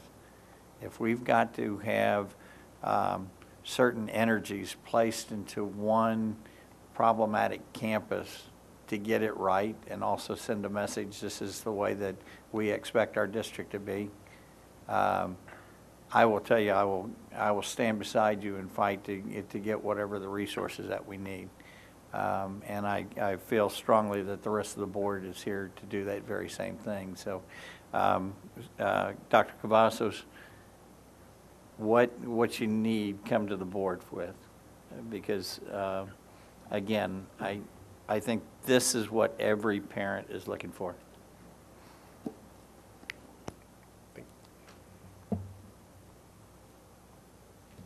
Ms. Pena. I think it was last year that we did a review of the policies that, that addressed consequences. And I think, Mr. Hogg, you were the one who kind of led that because it was dependent on the degree of the discipline and so on, and it managed it according to the student's record or history of things. I just want to make sure that if we need to change that policy again, let us know. So, but we need to make sure if we don't need to change it, that those consequences that are already in the policy are used as part of what you're doing. And that's the beauty of it, and the freedom when you give it a framework versus a program. The framework, pretty much just like the instructional model, says here is the framework with which we do that. You have the freedom, I guess, within your campus, you know, following board policy and the student code of conduct, but fixing that how you feel appropriate for your campus. Okay. So. Well, and I guess that takes into alignment the things you were concerned about, Mr. Hogg, and that's why I'm bringing it up, because we looked at that at length and had to make some decisions so that the punishment was not across the board, no matter what. The determination, and I think we've got to take that into account, is not every situation is the exact same structure. Yes. You know, yes, it may be, let's say, the same crime, but you do have to take into account some of the history of that student, of what's being occurred. And so I think that's the piece where we have to take it into account of the student has had continual discipline problems and they do something, great. If another student has had 0 discipline problems and they do something, I think there has to be determination. And we have to give the faith to our principals to be able to make those kind of discipline decisions. And that's where we're going. And I agree, Ms. Payne, you're right on. We've got to, and I think the structure still gives us that flexibility. That progressive discipline, that's what we're looking, that's what we look at all the time. We just don't want to say, here's the crime, here's the time you're going to do on that situation. Okay. Ms. Payne, anything else? Okay. Ms. Sullins. Thank you, President Hogg. Mr. Hill, how might this PBIS implementation be accelerated on some of the campuses we talked, like Mr. Hibbs talked about, where the culture, the discipline culture was in a place where it didn't need to be, and we're rapidly working to change that. Is there an acceleration for this PBIS on those types of campuses? And if so, are there resources or so forth that we need to provide? That's one of the things that we'll continue to look at, and we're studying discipline data from students all the time. We look at that on a monthly basis. And so what we've got is across the district, again, we've got 19 campuses. When we're looking at some of the programs, we didn't want to devalue what those 19 campuses already put in place. So they've got some great things that are going on. And so what we could do, and it's possible that we will go this route, is those campuses who really got it going well is to try to mirror those with the ones who are struggling and partner those principals and those assistant principals and those staffs and our student services department to send them up on that campus with this plan and just accelerate it. So the plan is there, the framework is there, and we can go at whatever speed we need to go. Because it seems to me, and maybe this is you tell me, that sometimes it can be a matter of just manpower during that transition. Yes. And, you know, the training and the framework and the things that are laid out here are excellent, but sometimes that transition is just, just more people there to have the students' behavior issues addressed. Are we in that situation? Early on, it would take manpower, but what we don't want to do is we don't want to just say, here are more people without having a framework for success in place. Fewer people and a good framework would go, but I know initially, and we've had the conversations, we're going to need more resources. And so to answer your question, yes. Okay. Yes. All right, well, I would agree with Mr. Hibbs on whatever resources you need. I think this is an absolute essential that we have discipline management. I am so glad to see us with you guys bring this to us this evening. I agree also, Ms. Pena, on the policy alignment, and I know that you're probably already on that too. So thank you very much. Mr. Pompa. Thank you, President Hogg. I completely agree with Mr. Hibbs, Ms. Sullins, Ms. Pena in terms of this is why we set aside those resources and we manage our budget very, very carefully so that when we need to invest in something that we know is going to give us good, strong results, we can do so. And I think that this is a time where, again, I know that you guys are being very cautious and very, very judicious in how you execute this, but whatever resources you need, because this goes to the safety and security of the campus, the students' ability to learn, the teacher's experience in the classroom. If there's discipline, if there's control of the classroom, then the teacher has a better experience. He or she can teach better. I think this is a win all the way around, and I'm happy to, that we're addressing it head on with a good structure. I do have a quick question. In one of your slides, you mentioned improved supports for students whose behaviors require more specialized assistance. It's my experience that most of the students that act out, to a pretty high degree, there's something else going on at home, either at home or emotionally, or they have some kind of issue that, we can punish them all we want, but if we don't address the root cause of that issue and what's causing the behavior that we don't want, then it's never going to go away. We're just really just putting a patch on it and doing a disservice to that student, frankly. So what do you have in mind for that? Again, that would be that tier 2. Tier 1 is that 80 to 85% of the students that framework and good communication is going to work. That tier 2 is for those students who don't respond. And what I talk with the principals about is just like you treat student discipline no different than you treat academics. 80% of the students are going to get it or so the first time. That's what the research says. And then those who don't get it, you address it a little bit different. You small groups, you pull them. And so counseling for that student, meeting with the parents, contracts, behavioral contracts with that student, hearing the student out. Tell me why you are acting out like this. Get them off the stage and just like you said, dig down and figure out what it is. And then there's tier 3 beyond that, where you call in the professionals and of course with parent input and seeing exactly what it is that's going on. And it may be something that is going to take something beyond what we can offer, and so we'll work with the parents to address those issues.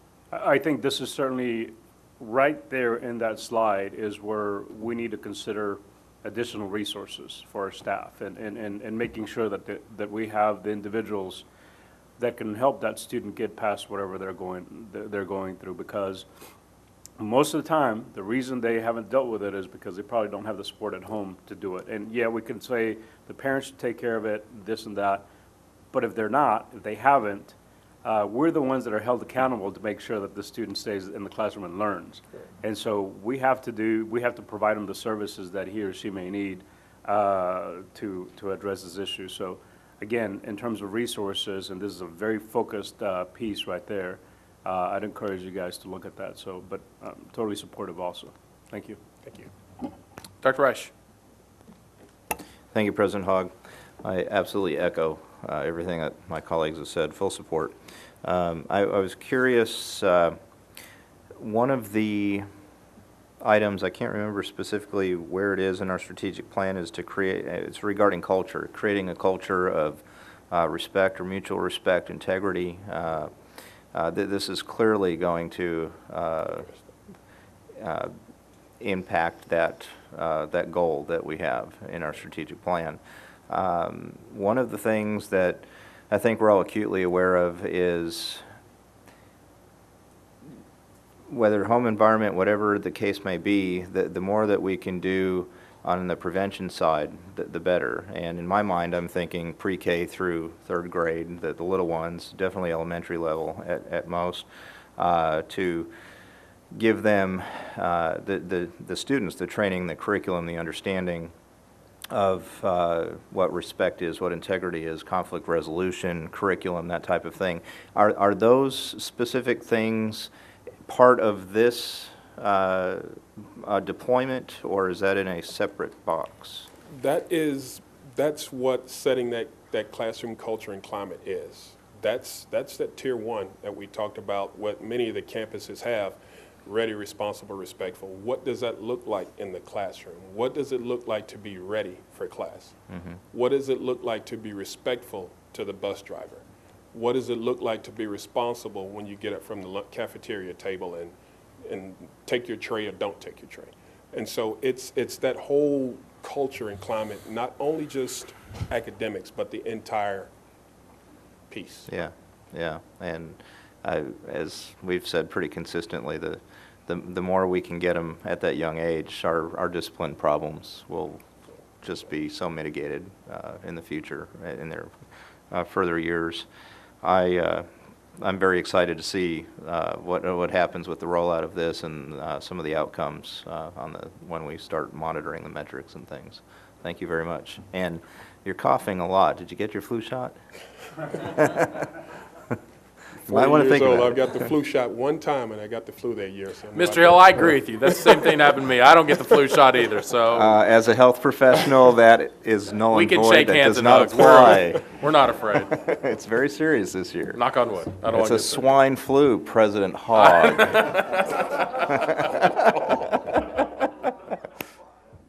If I get it, I'll just come over to your house, Dr. Reich.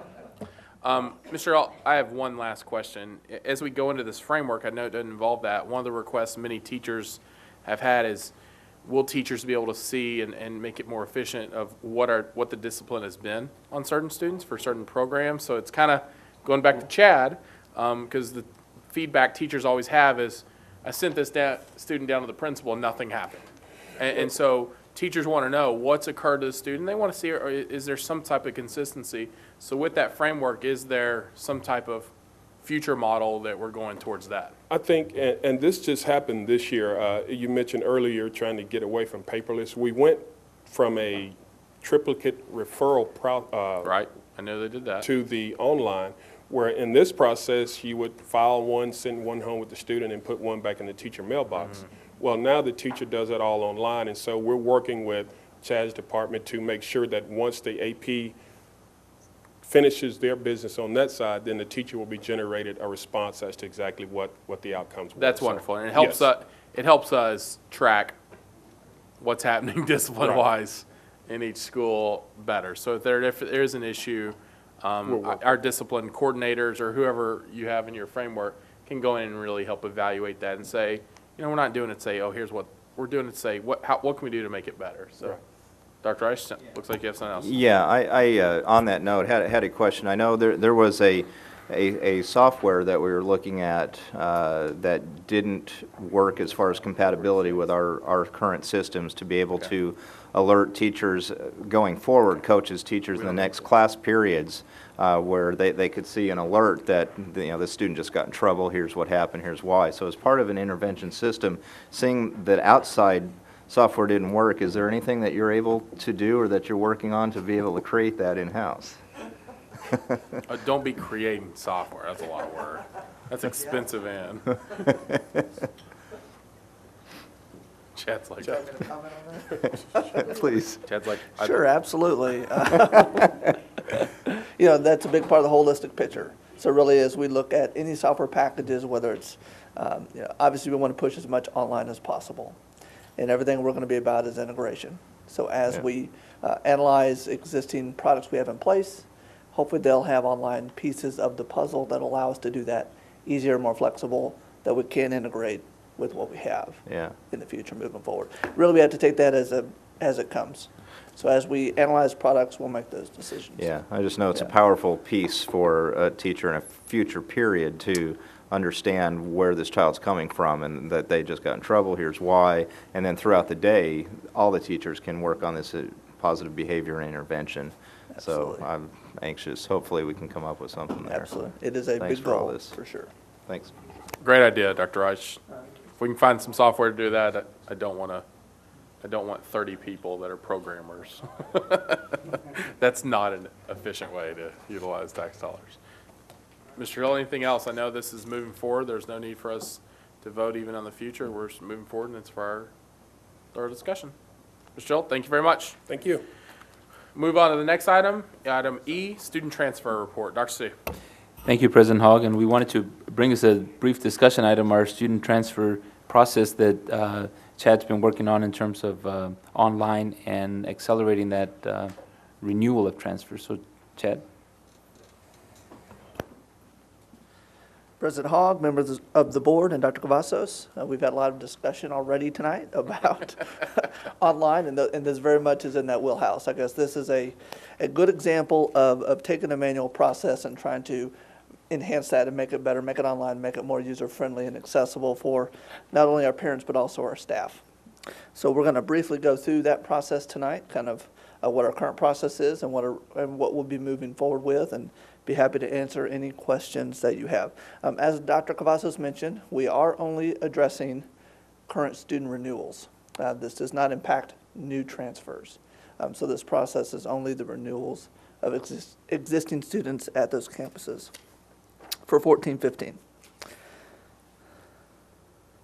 Okay. Just real briefly, just to highlight a few of the items from our current transfer process. I wanted to highlight really the first bullet kind of stands out itself. Really, it's a lot of manual labor by our campuses, having to pre-populate all that information before it even goes home to the parents in order to submit their information for that transfer process. Currently, in the month of March is when that process typically has started. Parents have been charged $65 in the month of March. Starting in April, it escalates to $100.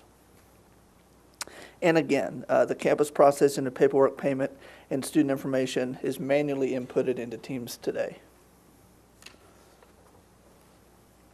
Just to quickly highlight, I wanted to put in perspective of how many students we're talking about here for our transfer process. It kind of gives you a little bit of historical context of those students. So on average, around anywhere from 7,000 to 8,000 students over the past few years. That's a lot of students to process manually on an annual basis. Some of the challenges with our current process is our parents have to go literally to the campuses during normal campus hours in order to submit their paperwork and pay. We don't have the ability to do credit card payments. And course requests and staffing allocations are impacted by the current time frame. One of the big goals of this is try to bump up that system to where we can make those projections earlier in the process and ease that time and effort from our campuses to process all of that information. So where are we today? The software that we have chosen, it's kind of a funny name, but it's called ScribSoft by Scribble Software. We currently utilize their services already for our online transcript process or online transcript requests for a while now. We've had a very positive experience using this vendor. We really got into conversations with them trying to help us brainstorm how we could create an online environment for our transfer process. And through those conversations, we realized very quickly that that's something that we could accomplish. So we feel very comfortable with this software. It is free. I know you don't always get what you get with a free product, but certainly this is something that will work extremely well for us. It's going to be a very user-friendly interface for our parents, and we're excited to integrate this piece of software. So what does this mean for our 14-15 renewal process? One of the highlights really of this is we're giving our parents an incentive. We want to start the process earlier. So starting in the month of February is when we'll start that renewal process. One of the highlights of this is a reduced fee. We want to provide a good incentive for parents to want to do the process early. So we've reduced the fee from $65 to $50 during the month of February. After February, that escalates to $100. So if it were me, I would want to do that in February and not have to pay the higher fee. Again, that hopefully will give them enough incentive to want to do that in the month of February. So what kind of impact does this have for our staff members? As I mentioned before, probably the biggest thing that we want to try to accomplish is doing this earlier in the school year so that we can provide campuses more flexibility to help guide their decision-making at their campuses regarding staffing allocations, as well as assisting our business office with budget preparations based upon those projections and transfers that are in the system. So, where we're at today, we've been hot and heavy on the customization of the product, the uploading of current students into the system. All of our existing renewals will be pre-populated into the system, so all the parents have to do is go out and basically pay online with a credit card. It should be pretty simple and easy for them. We are in the process of creating parent notification letters. Those will go home at the end of this month, and that will include a unique PIN code, so a one-time use code that's specific for that student.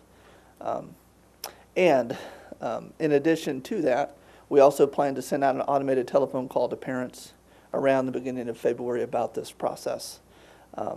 We are also doing a review. Our campus staff, it's important for them to understand the process. So one of the things that we'll be doing at the end of this month is at the clerk meeting is making sure they understand what the system looks like, what the parents are going to see, so they can help support that if needed. And we've also tagged our Teams support group as our go-to support contacts for this entire process. Real quick, I thought this would be good for us to see because I really wanted to see a budget impact of our current process of how we did it today and how we're looking at doing it moving forward. What this really doesn't show are the soft costs because, you know, from a monetary perspective, there's a little bit of a difference. But from a soft cost perspective and all the time and effort that our staff members put into the process, we're way on the positive side. But I just thought it was interesting to really take a look at that snapshot and what that looks like. Questions? Chad, thank you for that presentation. Question for you. You said that, you know, a parent could go into the system, request for the transfer, and then pay by credit card. Yes. Okay. Not all people have credit cards. That's right. Would these debit cards, if a parent was able to go and purchase a debit card from, say, a grocery store that has the Visa logo on it, would that be accepted into the system? We are told that it will accept regular credit cards and debit cards. Okay. So that could keep those parents from still having to come down here if they maybe chose to do that option. A lot of people just think that if they don't have a credit card, there's no luck. If they're going to have to pay the fee and have that ability of being able to do something like that, that would work. That's a great point. We technically have not specifically asked for gift cards that way, but we will confirm that. We're told that both credit card and debit cards will work, so I'm anticipating that would work. And that's okay. Yes. And it will say on the side, if they can't pay this way, please come down. Yes. Correct, or mail it, or. And we will have, obviously, we're going to have parents that, of course, that don't want to pay with a credit card. Of course. So they'll still go to the campus. They still have the ability to do the cash and check as needed. Obviously, we're going to encourage them to do that online. And make available laptops potentially at those campuses where they can do that at the campus. Right. And try to push them towards the online process. Of course. Okay, great, thank you. Mm-hmm. Dr. Reich. Thank you. Good presentation.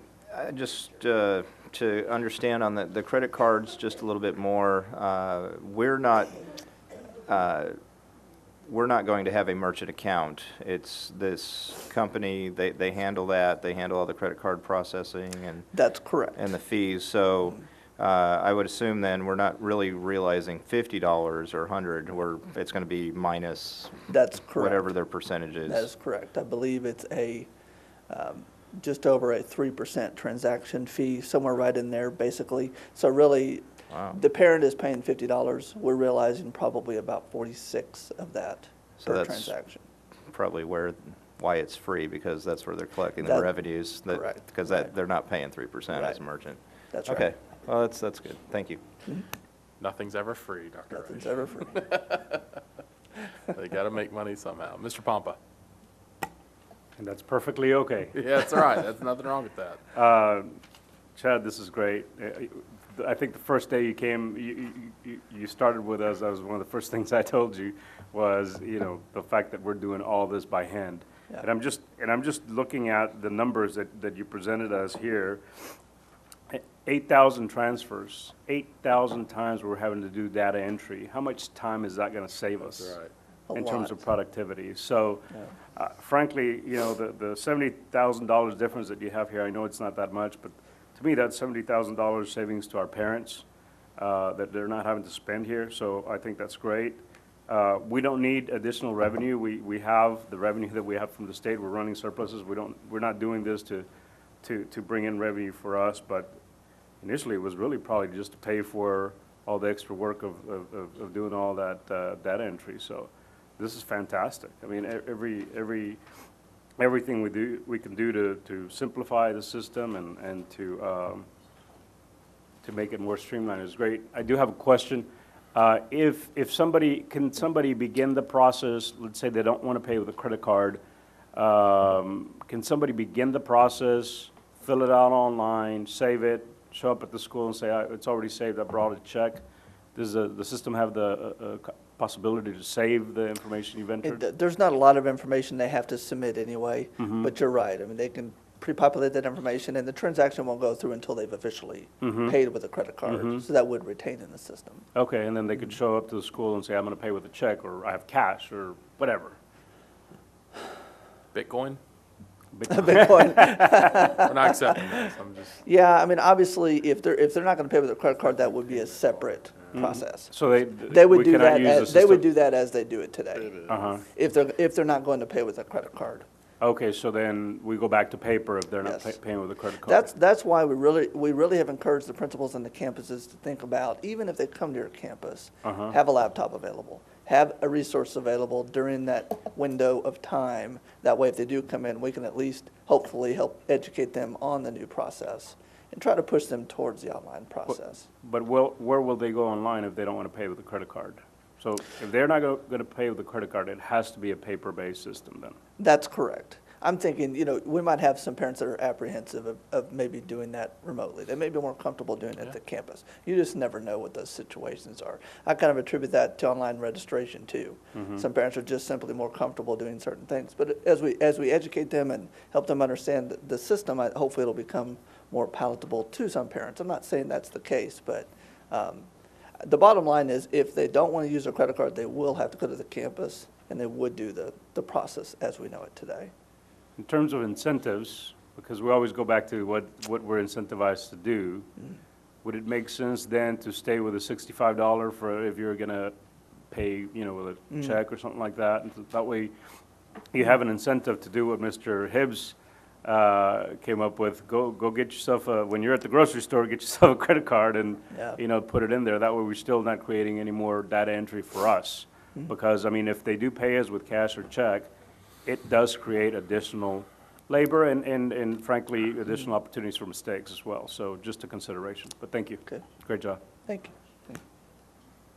And I was just kidding. We're not really going to accept Bitcoins, which, if you don't know, is a new form of currency that's. Didn't that guy get caught? Yeah, well, let's not talk about it. Mr. Hibbs. Chad, I want to go back one thing on the credit card thing here is, and Mr. Pompa could probably agree with me on this, seeing that both of us have children up at the University of Arkansas.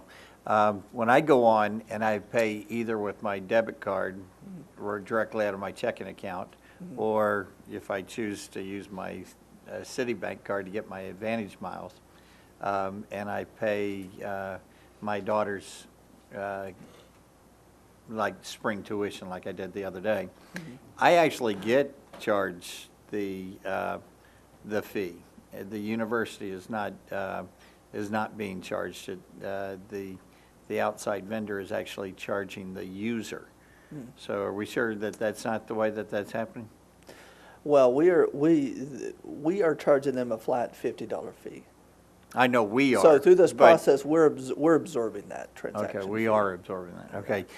Do we have, I don't think that there's a great amount of money that we're making through this transfer program, or am I wrong with that? Is it a substantial amount? That I was out of the room here a few minutes ago when we were looking at it. It was $234,000 for $50. Right. Fee, Roughly. I think also don't forget the out-of-district transfer is not charged, which doesn't really That's correct. come into this. I heard Ms. Payne say Right. the You'll Okay. notice the number. You notice that the number of renewals is less than the total number. Yeah. Yeah. Because there are some renewals that are not charged. Yeah, I'm not advocating that we put that fee on the parent. I'm just trying to figure out if it's taking away from what our actual numbers are, and if that affects a position or not. I guess that's what I'm just asking. And do we have we now, since we've gone to this type of format in the past few years, do we have any salary associated with that number? So, I don't want us to lose, backtrack on that if that's associated with it, because what we're talking about, basically, somebody that's paying a $50 fee, we're talking about $2.25, $2.50, I think, charge that would be associated with that. I'd ask Ms. Powell to address where this revenue goes in our budget. I guess the question is, can we absorb the $70,000 loss that Mr. Hibbs is discussing? I think the short answer is yes, we can. The money goes into our general operating fund, and it's not tagged to any particular expenditure. It's just part of our general operating revenue. Perfect. Thank you, Ms. Hibbs. Ms. Pena. Okay, I'm trying to rethink what it was I was going to ask you. Oh, now I know. If we talked about the credit cards and the debit cards, but why don't we have the capability to do an electronic check? Checks. We can confirm that. I'm not aware. I'm not saying they can't. We have actually not posed the question of electronic check. We have simply confirmed credit card and debit card for that. 'Cause I do That's a lot. something we can confirm. I do a lot of stuff with electronic check because on my cards, I have security put on it so that it limits the expenditures I can do in a day. And so I've self-imposed that. So in case somebody steals my card, they only get, $300 to $500 and they're cut off. Okay. It's her shopping. Yeah. No. I did that as security, it's security reasons, but I have no limit on my checks. So. Well, great thought. I will verify if they are able to do that or not. All right, great.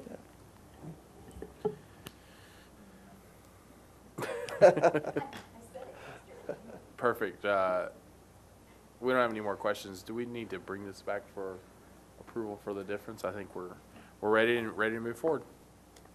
Good. Thank you. Perfect. Thank you, Jed. Up next, we have open forum for non-agenda items. I do not have any cards this evening, so we'll move on to the superintendent's report. Thank you, President Hogg. And I'd like to share some information about that's taken place in the district recently. And so last Thursday, I took part in a panel discussion with State Senator and Texas gubernatorial candidate Wendy Davis at UTA. She unveiled her education plan at the discussion, and part of her proposal includes and is taken from our initiative and partnership with UTA, our Bound for Success of Early Admissions. Butler Elementary 5th grade history teacher Kathy Ryan recently received the local chapter of the Daughters of the American Revolution Outstanding Teacher of American History Award. She now moves on to the state contest, so we wish her the best and wish her luck. Just before December let out for the holidays, I had the opportunity to go to Goodman Elementary and see many of our students receive brand new coats, and I don't think that's the one. And it was, there it is. It was a strong donation by a group of companies and businesses, but the primary one was Patterson Kia of Arlington. The Viridian was part of that as well, 3D Sign and Design. Last year they donated 500 coats, and this year they increased their donation to 600 coats, meaning that 15 different AISD schools and students received new coats compared to 10 last year. The donated coats are valued at more than $34,000.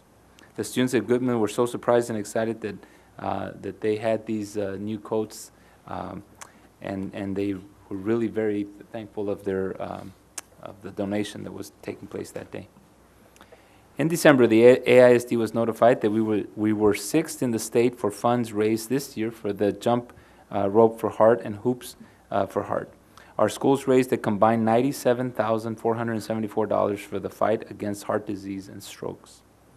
Our district was recognized at the Texas Association of Health and Physical Education, Recreation, and Dance State Convention for this accomplishment. So I want to thank our staff, PE staff in particular, for inspiring our kids to donate this kind of funding. And finally, in December, the AISD has announced and received a grant and a partnership with Tarrant County Juvenile Services to implement an attendance improvement project. This program will target youth who are found to be chronically absent in the 1st through 8th grade, an early intervention for absences and truancy. This program is beginning this month and is continuing through 2015, and the grant is a total of approximately $370,000 for prevention and intervention. Important to note, with this grant, we were able to take full advantage of a partnership with SMU and the Annette Caldwell Simmons School of Education and Human Development, and they're helping AISD in this grant to analyze the results, and through their Center on Research and Evaluation, to indicate whether the services are actually making a difference. This is a strong research-based SMU department that is partnering with us. So that concludes my report. Thank you, Dr. Cavazos. Now we'll move on to school board reports. Mr. Hibbs. President Hogg, I'd like to take a moment and just kind of comment on our board. And midway through the year last year, Ms. Pena retired from her job and has continued to serve us very faithfully, and when she could probably have ridden off and gone on a lot of vacations. And you know, we appreciate her service and everything that she's done for this board. And officially tomorrow, our old man on the board, Peter Barron, will be retiring from the Grand Prairie School District after having already served in Arlington, Grand Prairie. Retired from the military, and he continues to serve very distinguishedly on our school board. And I just want to tell you to both. And to Peter, you know, you have led us well, and appreciate the insight that you bring from a school perspective to this board. So happy retirement. And Mr. Barron, we're actually all just jealous because we all, and Ms. Pena, we all hope to be there one day. Mr. Barron? Well, I'm still trying to get past the old man part. Yeah. It's just Mr. Hibbs with the comment. All right. Thank you, Ms. Hibbs. I will stay active here on the board. Perfect. Any other reports? Seeing none, we will move on to next item we have is employee grievance hearing. I would ask, let's take a 7-minute break, if that'll work. We will start back at 11:15 just to make sure everyone's fresh, and let's start back at 11:15.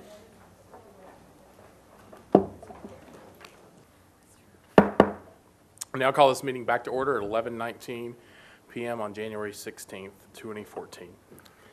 The next item on the agenda is to consider employee grievance hearing of Walter Winburn. We will now adjourn into closed session pursuant to sections 551.074 and 551.082 of the Open Meetings Act. Section 551.074 provides the meeting may be closed for the purpose of considering the appointment, employment, evaluation, reassignment duties, discipline, or dismissal of a public officer or employee, or to complaints or charges against a public officer or employee. 551.082 provides the Open Meetings Act does not require a school board to conduct an open meeting to deliberate in a matter in which a complaint or charge is brought against an employee of the school district by another employee, and the complaint or charge directly results in the need for a hearing. I ask that everyone who is not part of this hearing, who is not going to participate in this hearing, to now exit the boardroom. Thank you for your cooperation. The board is now in open session. Is there anyone outside that needs to enter? Okay. At this time, we'll take a motion for the employee grievance hearing. President Hogg, I would like to make a motion to uphold the superintendent's decision. Is there a second? I'll second that motion. I have a motion by Ms. Solons to uphold the superintendent's decision and a second by Dr. Reich. Any further discussion? Seeing none, please vote.